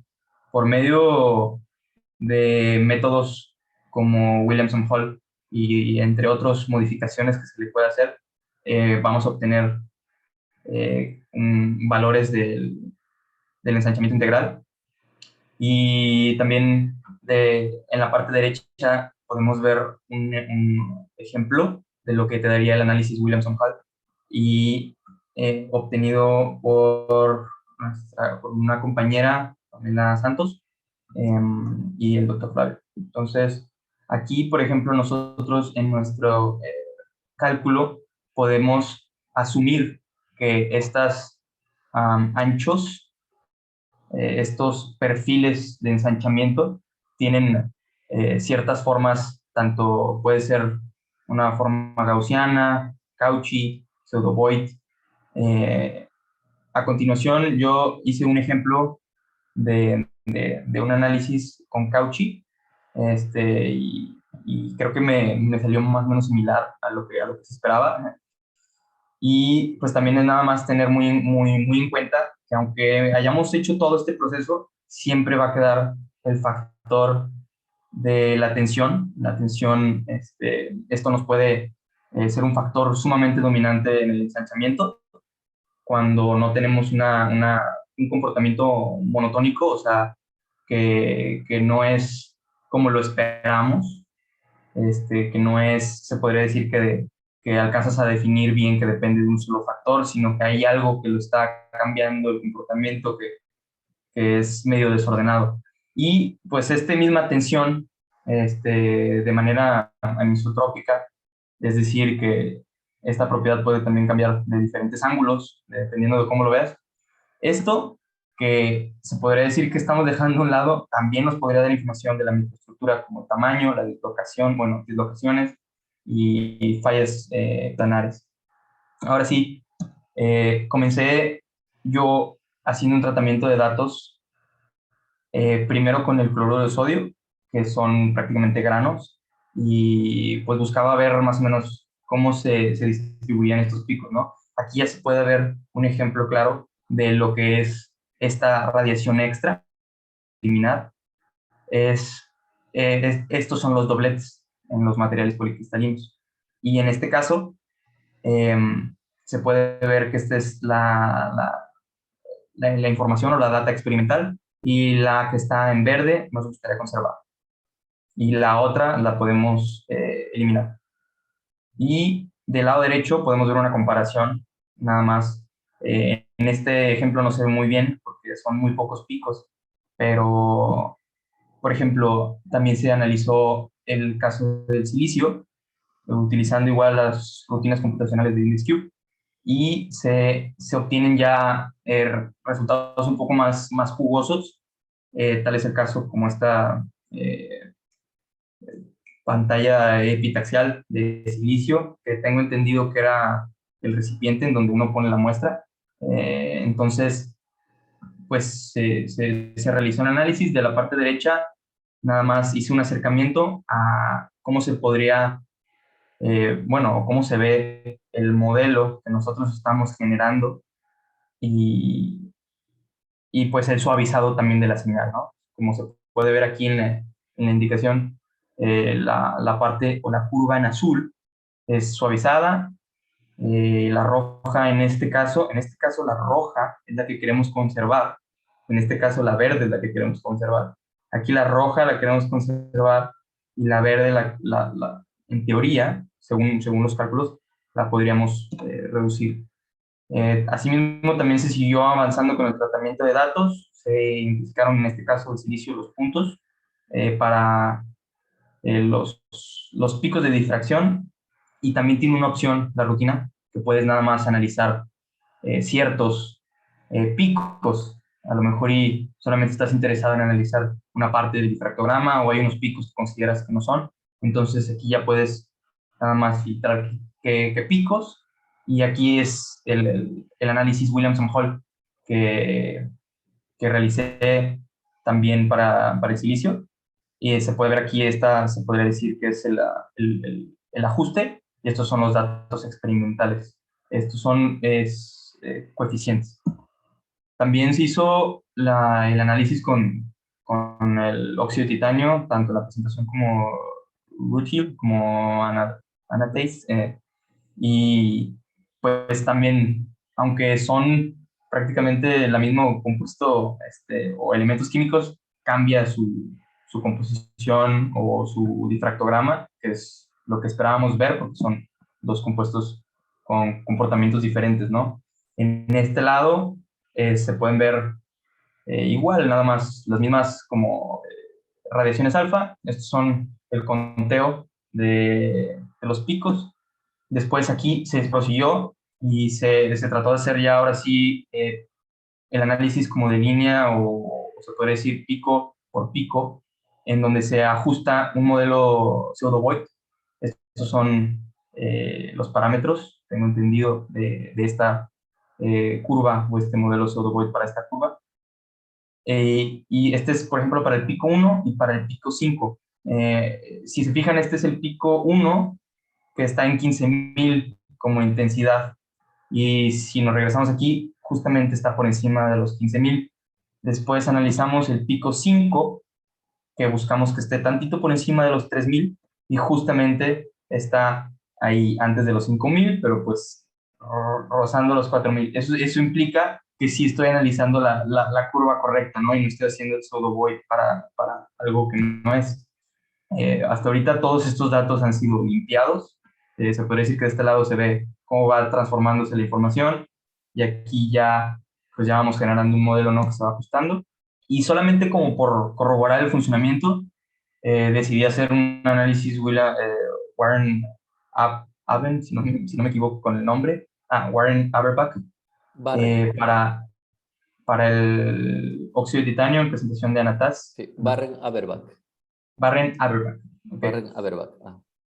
Y pues prácticamente aquí tengo entendido que en este gráfico o en el análisis de Warren Aberbach, esta línea es muy importante porque el cruce aquí con el eje de las X, que es esta L, pues nos indicaría información muy importante que por el momento desconozco, se me olvidó. El cruce es básicamente el tamaño de la cristalita, o sea, donde cruza en excelente, X, cierto. o sea, tendrías un cruce en aproximadamente 55, no sé, nanómetros, y el otro casi como en 40 nanómetros, ¿no? No sé por qué hay dos líneas, dos tangentes. Eso también tiene duda, porque dentro del análisis se hace como en pares. Aparecía que se hace como en pares. Eso está correcto, pero la de abajo, porque hay dos líneas punteadas. Ajá, debería de ser una, ¿no? Si no me Sí, equivoco. tiene que ser solamente una. Ajá. Excelente. Además de que esta creo que no va la línea punteada con el modelo, se desvía. Ajá. Entonces, justamente esa es otra cosa que voy a revisar con lo que le moví. Y de ahí más, pues ya prácticamente, pues queda ya la herramienta lista para utilizarse para otras muestras. Este es el caso de una muestra que yo también agarré, un difractograma de una clase de caracterización de materiales que tengo. Y pues ahí nada más quise ver si funcionaba, y si funciona, perfecto, hasta el momento en el que ya quieres sacar con Williamson Hall y Warren Aberbach. Ahí creo que con el tamaño de datos es diferente, entonces hay algo que tengo que modificar, pero pues prácticamente funciona con cualquier difractograma que yo le introduzca, ¿no? Aquí se alcanza a ver estos datos que prácticamente están pues muy gachos, y se hizo el suavizado, se hizo todo, y al final se sacó el modelo, ¿no? Y pues finalmente, como había comentado, los factores de contraste también. ¿Puedes regresar a la anterior? Sí. O sea, tal vez vas a tener problemas porque si te das cuenta, las cuentas máximas que tienes en este difractograma son de 1000. Son 1000. Es 1000. Sí, y lo que yo siempre les digo, ¿verdad? O sea, Para tener ok. difracción, datos importantes de difracción, hay que tener calidad de los datos. Y la calidad de los datos representa que tengamos valores arriba de los 50,000 o de los 100,000 cuentas. ¿Ok? Ok. Este difractograma así sacado con 1000, yo me supongo, ¿verdad? Que salió tal vez como en unos 5 minutos, una cosa así. Pero al tener Ujú. datos arriba de los 100,000 cuentas, eso te va a llevar Ok. horas. Y solamente ahí vas a poder hacer, como tú dijiste, ¿verdad? Esa calidad de datos, esos raw data que se ven así, ¿verdad? Entonces, Ujú. vas a poder modelar más bonito. Más bonito. Eh, esa es la clave para esto. Si no tienes buenos datos de difracción, buena, ¿cómo se llamaría así? Resolución experimental, no va a funcionar el XLPA. Ok, excelente. Entonces, aquí pues nada más remarcando que los factores de contraste también son importantes para nosotros calcular ya sea un tamaño aparente o también la tensión media cuadrada, valores de la tensión media cuadrada. Y además que tiene una correlación entre el estrés pues, residual, el estrés de la red cristalina y las microdistorsiones que también afectan a todos estos dominios de difracción. O sea, es decir, que la difracción no se va a hacer de manera homogénea.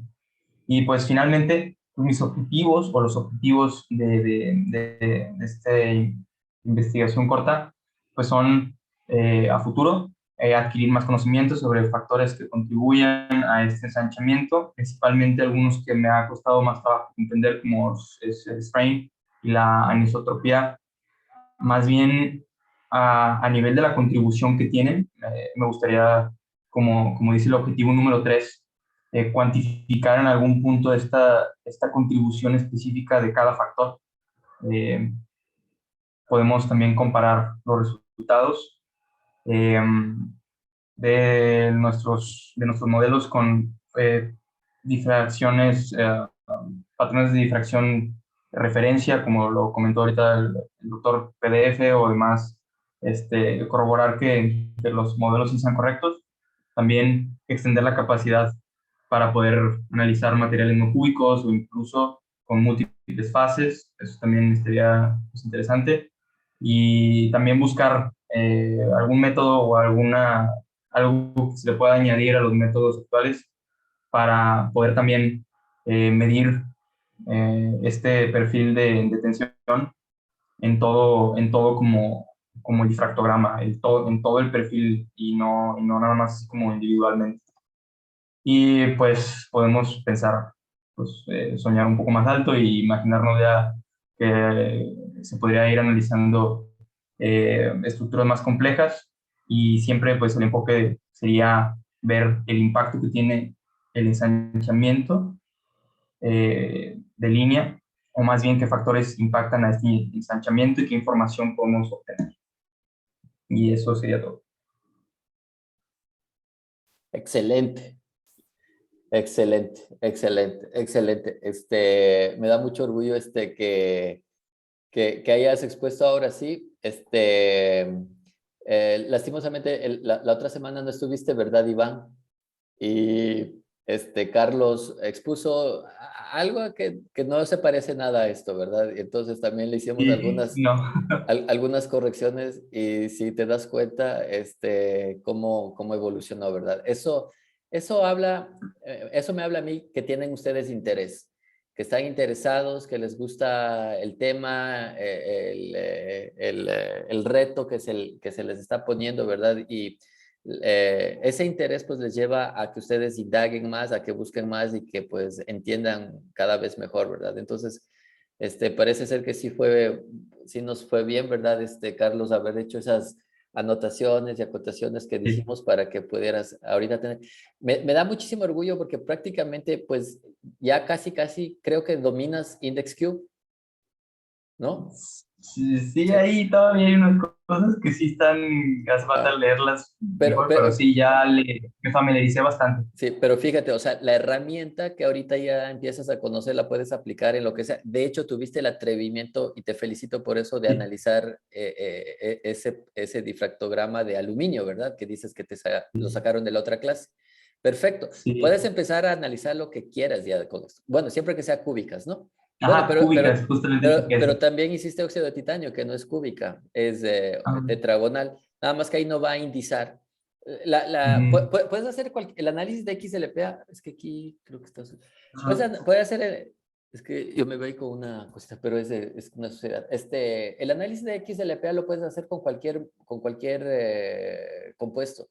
cristalino o policristalino. Lo que sí no puedes hacer es la indexación, eso sí, pero el análisis de XLPA lo puedes hacer con cualquiera. Ok, me da mucha alegría porque el hecho de que ahora estés como heredando el index Q, pues bueno, perfecto. O sea, ahorita, ahorita vamos a hacer más análisis ya que sabes manejarlo. Sí. Vamos Me a hacer más parece. análisis. Y lo que estaba pensando, mira, este, Ujú. quiero, la clave aquí, la clave es que tienes que tener difractogramas de calidad, ¿sí? O sea, que tengas Ujú. cuentas 50,000, 80,000, 100,000, 120,000 para arriba. De la intensidad máxima, por supuesto, ¿sí? Ujú. Las otras, pues, por supuesto, hay piquitos bien chiquitos, pero pues, esos no. Imagínate cuánto tiempo te va a llevar para que lo subas a 100,000, el grande, pues, subirá a millones, ¿no? Sí. Hablo del pico más alto de intensidad. Sí, ese Ujú. debería estar ahí en el orden de los 100,000, 80,000, de 50,000 para arriba, ¿ok? Ujú. Por eso cuando trataste de hacer algo de aluminio, tal vez algo salió ahí raro, dijiste algo está pasando, no sé, ¿verdad? Y la otra Sí, cosa sí, sí. también, y la otra cosa que también, no sé si lo que analizaste de aluminio, del espécimen de aluminio, no sé si era una hoja de aluminio o era polvo de aluminio o qué aluminio fue. Sí. Ajá, nada más estaba mostrado como aluminio metálico, Ajá, entonces pero desconozco. puede ser nanopartículas, ¿verdad? Puede ser en polvo, puede ser en Puede ser. viruta, o puede Ujú, ser virus, puede ser. pues, en una hojita, ¿verdad? Esas para guardar el, eh, la comida, ¿verdad? Ajá. Bueno, tarea, Sí, Carlos. sí, fue algo así. Ok, tarea, Dime. Carlos. Carlos y va a ser junto con Lidia. Este, ¿Estás ahí, Lidia?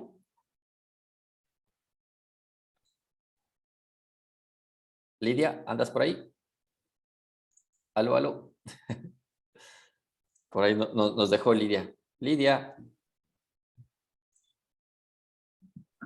bueno, el trabajo que vas a hacer es, vas a ir con Lidia en un día de esto, de esta semana. Aquí estoy esperando acá. Ok. Sí, Mira, Lidia, quiero que trabajes con Carlos en esta semana, ¿sí? Y con Carlos hagas los difractogramas de la sal. La sal es un buen, ¿cómo se llama? Es un buen ejemplo para trabajar el index Q, ¿sí? El cloruro de sodio.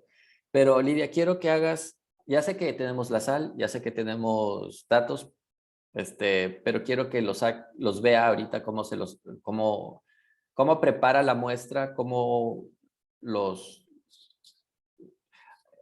Carlos aún no tiene el entrenamiento en nuestro laboratorio, ¿verdad? Tal vez ya más o menos ha tenido en el otro laboratorio, pero en el de nosotros no. Entonces quiero que hagan la sal, más o menos que le subas la calidad y que salgan como en unas 5 o 6 horas la sal. Y Lidia, quiero que hagas la sal, el estándar de sal, de cloruro de sodio y la sal, la fina, las dos. ok. Sí, o sea, para que se tomen bueno, o una mañana completa o una tarde completa, unas 5 o 6 horas de irradiación. Entonces, esos datos los vas a analizar, Carlos. Y van a ser, digamos así, como ya estamos ya por salir del semestre, ¿verdad? Van a ser como tu examen del semestre, ¿verdad? Analizar todo, el Williamson Hall, el Barren Averbach, de los dos compuestos, de la sal estándar y de la sal, la fina. El cloruro de sodio es la sal que comemos, ¿verdad? Nada más que la sal comercial que nos venden ahí, que compramos en las tiendas estas, pues tienen otras cositas y ahí quiero que analices, ¿verdad? Qué tanta microestructura pueden tener o no, ¿ok? Entonces, Me parece bien. coordínate con Lidia para que un día de la semana, bueno, yo creo que por las horas, ¿verdad? 5 o 6 horas van a ser 2 días de análisis, ¿ok? ¿Sí? Ok. Sí. Porque pues si hacen de 6 horas, pues 12 horas va a ser bastante tiempo, ¿verdad? Entonces 6 horas. Eso es lo malo de la difracción, que si quieres datos buenísimos, pues te va a llevar, te va a llevar ese tiempo, ¿verdad? Pero no hay de otra manera, ¿ok? Entonces, Lidia, te encargo, por favor, esa tarea. Sí, está bien, doctor. Vale, ok. Vamos a hacer eso. Y ya cuando tengas los datos, los analizas, Carlos. Los analizas con el index cube. Quitas, bueno, suavizas, quitas K alfa 2, vectorizas. Cuando tú encuentras los picos, del 1 al n pico, el nombre que nosotros llamábamos con Pamela, decíamos vectorizar, porque cada pico pues básicamente es una fila de datos, es un vector, ¿no? Entonces como que vectorizas los picos y ya con los picos ya calculas luego los valores, ¿verdad? Que tienes. Aquí el valor clave, ¿verdad? El valor así fundamental es no sé si tienes puedes presentar nuevamente la diapositiva, no me acuerdo cuál era. ¿Puedes presentar tu presentación, por favor? Mostrar tu presentación. ¿Dónde están las propiedades de los picos? Creo que es más arriba. Ahí, exactamente, ok. Bueno, ahí no tiene que ver la izquierda con la derecha, ¿verdad? Nada más que yo creo que A, B, C y D son como picos diferentes, nada más, ¿verdad? Sí.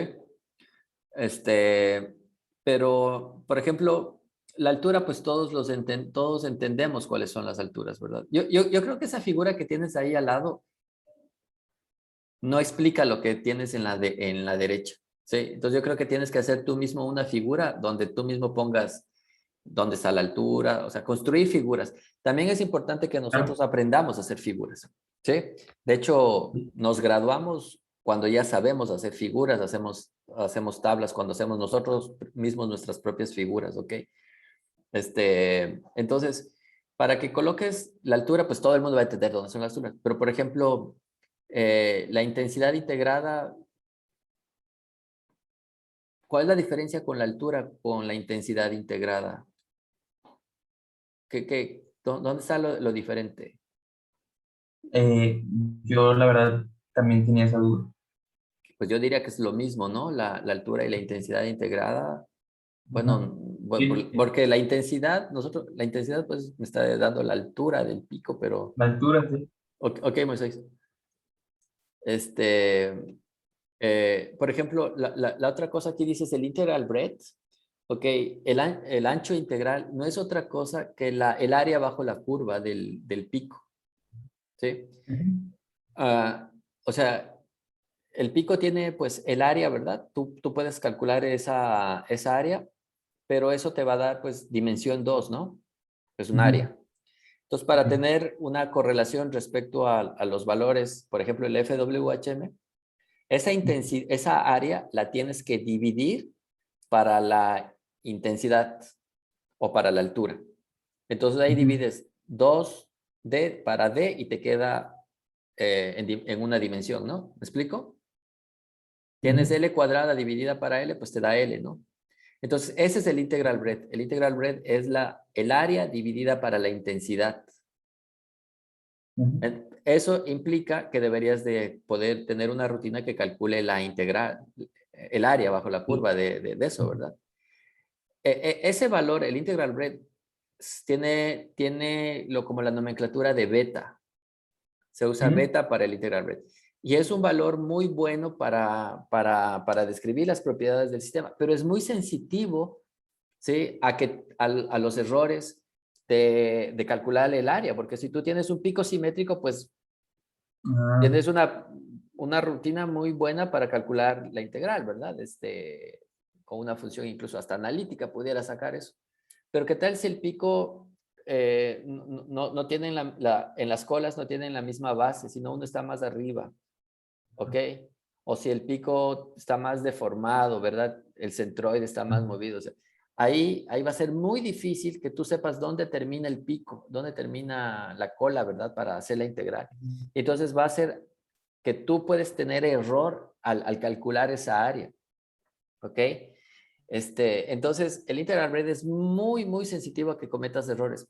Para evitar eso, se usa, y ahí pudieras agregar como otro bullet ahí, después de abajo del integral rate, pudieras agregar lo que hablaste en toda la presentación, pero aquí no lo nombraste, de el FWHM. Aquí no lo nombraste. Esa es otra propiedad. El FWHM también es solamente dimensión L, ¿sí? Porque solamente tienes pues un ancho, ¿verdad? Un valor. Entonces, para que se pueda comparar el integral rate con con el FWHM, pues el área tienes que dividirlo para la intensidad, por eso es una dimensión versus una dimensión que comparas, ¿no? Entonces aquí deberías de poner el FWHM. Ese sí es a prueba de error, digámoslo así. Ese sí ¿cómo es? No se equivoca, ¿verdad? A menos que si hagas un ajuste mal para que no des con el FWHM, ¿ok? Entonces el FWHM es muy, muy importante. Luego, ¿dónde está el centroide del pico? Esta diapositiva quiero que la arregles y que la muestres más.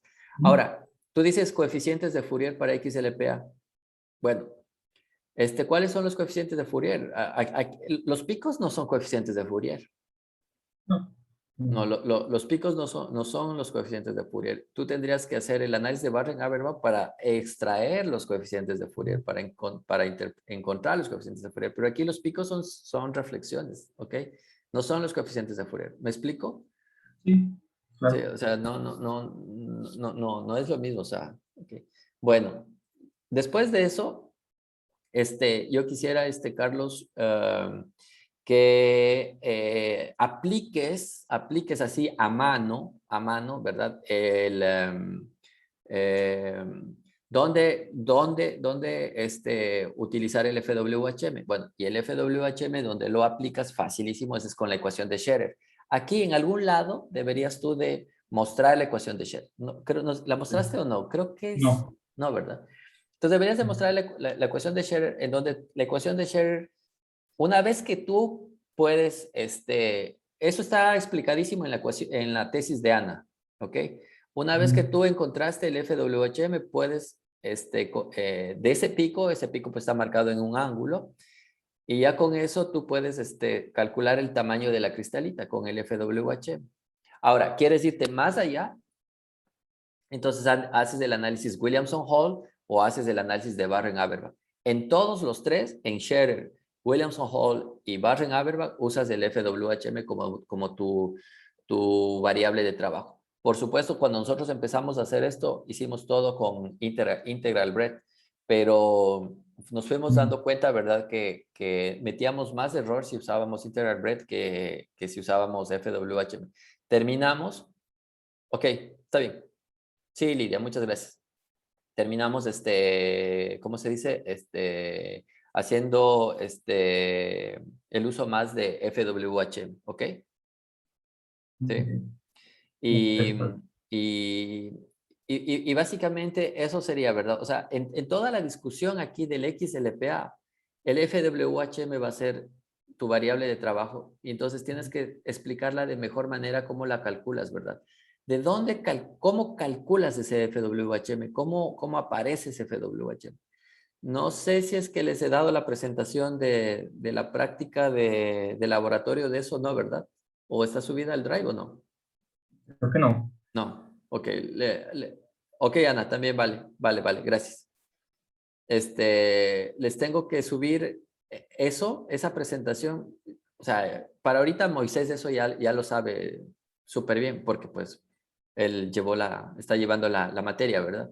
Ustedes que ahorita no han llevado la materia, por eso más o menos no han captado aún esto, pero les voy a subir la presentación para que, en particular tú, Carlos, a esta presentación que ya está bien, le hagas estos cambios que estoy sugiriendo, ¿verdad? Sí, claro. En Los que sean particular, necesarios. en particular, que apliques el FWHM, que muestres dónde se aplica, o sea, en la ecuación, que muestres las tres ecuaciones, la ecuación de Scherer, la ecuación de Williamson-Hall y la ecuación de Barren-Haberbach. Y ahí señales explícitamente dónde está el FWHM. Ok, está eso en la tesis de Ana, pero yo ahorita le subo la presentación de la práctica que nosotros hacemos en el laboratorio, donde ahí eso está explicado.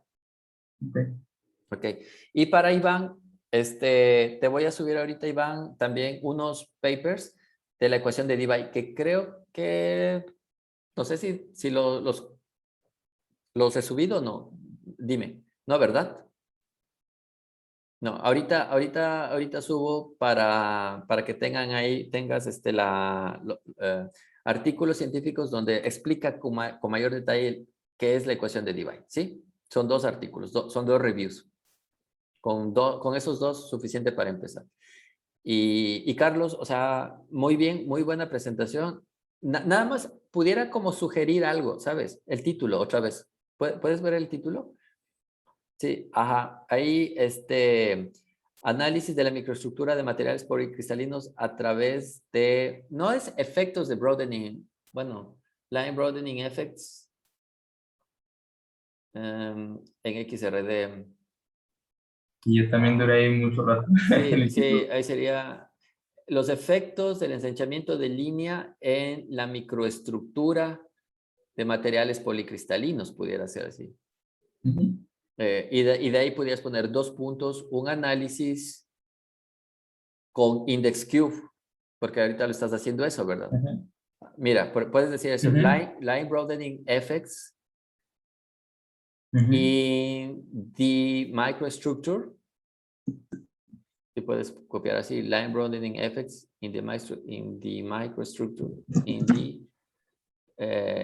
in the microstructure of kit analysis, en la microestructura de policristal y materiales. Y luego, después de materiales, 2 puntos. Ajá, 2 puntos. Dice, an analysis. Ajá, using the index cube routine. Using index cube routine puedes poner ahí. Routines. Sí. ¿Singular o singular? Singular, porque es el nombre index cube. Ajá. Okay. ¿Sí? Quita through in XRD. Ajá. Ajá. Y listo. Ok. Listo. Ok. Ya tiene más sentido. Tiene más sentido la presentación, porque siempre te estás refiriendo a index cube, ¿verdad? Entonces, Claro. luego si te preguntan, ¿qué es index cube? Bueno, también les voy a subir el logo, ¿verdad? Ahí del laboratorio para que lo pongas el logo y tú dices, es la rutina que desarrollamos en el laboratorio. Si ustedes son parte del laboratorio, también pueden decir que es suyo, ¿no? Pueden decir que desarrollamos en el laboratorio, ¿ok? Cualquier persona que te pregunte qué es index cube, pues la rutina del laboratorio de nosotros, donde yo trabajo, donde yo estudio. ¿Sí? De hecho, me parece súper bien. Bueno, ahí cuadra más el título con la presentación que hiciste. Entonces, nada más que arregles eso del FWHM, que pongas las ecuaciones de Scherer, Williamson-Hall y Barren-Haberbach, indicando en esas ecuaciones dónde está el FWHM y diciendo la importancia de tener ese parámetro y de poder calcularlo bien ese parámetro.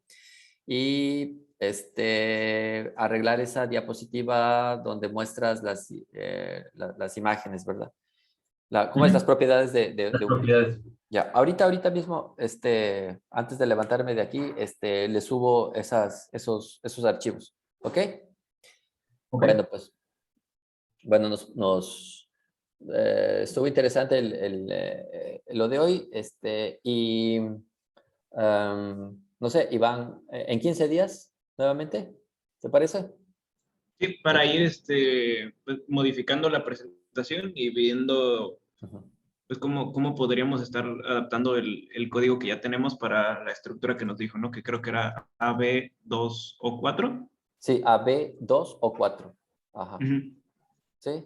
Y cierto, ahí en esas también en algún momento ahorita te subo Carlos, para ti te subo la tarjeta del NaCl, la tarjeta PDF del NaCl. La tienes que descomprimir y solamente te pido por favor que la descomprimas en una carpeta solamente para NaCl. Pon ahí, haz una carpeta que se llame PDF NaCl y ahí la descomprimas. Porque voy a estar subiendo tarjetas PDF y esas tarjetas PDF son un conjunto de 5 o 6 archivos, que si las mezclas con otras tarjetas, ya se daña eso, ¿ok? Entonces, por compuesto químico, es una tarjeta PDF. Entonces, la vas a descomprimir y vas a abrir el archivo XML. ¿Ok? Y ese archivo XML lo vas a abrir, así están hechas, lo siento, lo vas a abrir, están optimizadas para que lo abras en Internet Explorer. La única vez que va a servir Internet Explorer Que lo va a usar. es para ver las tarjetas PDF, ¿ok? Y ahí voy a subir ojo, por compuesto químico una PDF. ¿Ok? Por compuesto químico una PDF. Y no estén mezclando los archivos. ¿Sí? De las tarjetas PDF. El archivo que se abre es pueden abrirlo todos, pero el archivo que se ve así tipo tarjeta, o sea, optimizado así como ventanita y cositas así, es el XML. ¿Ok? Bueno, y Iván, y para ti, cuando me manden te subo la tarjeta de estos compuestos. Bueno, ahí voy a ir subiendo y tú ya sabrás cuál usar o no, ¿verdad? Pero bueno, pero ahorita que suba yo la de NaCl, pues también vele, ábrele para que veas de qué se trata, ¿no? Y ahí tienes que usar, Iván, los valores de ABC, de alfa, beta y gamma, que son los parámetros de la red cristalina. Y tú, Carlos, lo que tienes que usar ahí son los picos, los ángulos donde salen los picos, donde salen las reflexiones, para que compares. ¿Sí? Ya. Bueno, chicos, entonces les dejo. Muchísimas gracias. Nos vemos entonces el próximo viernes, ¿vale?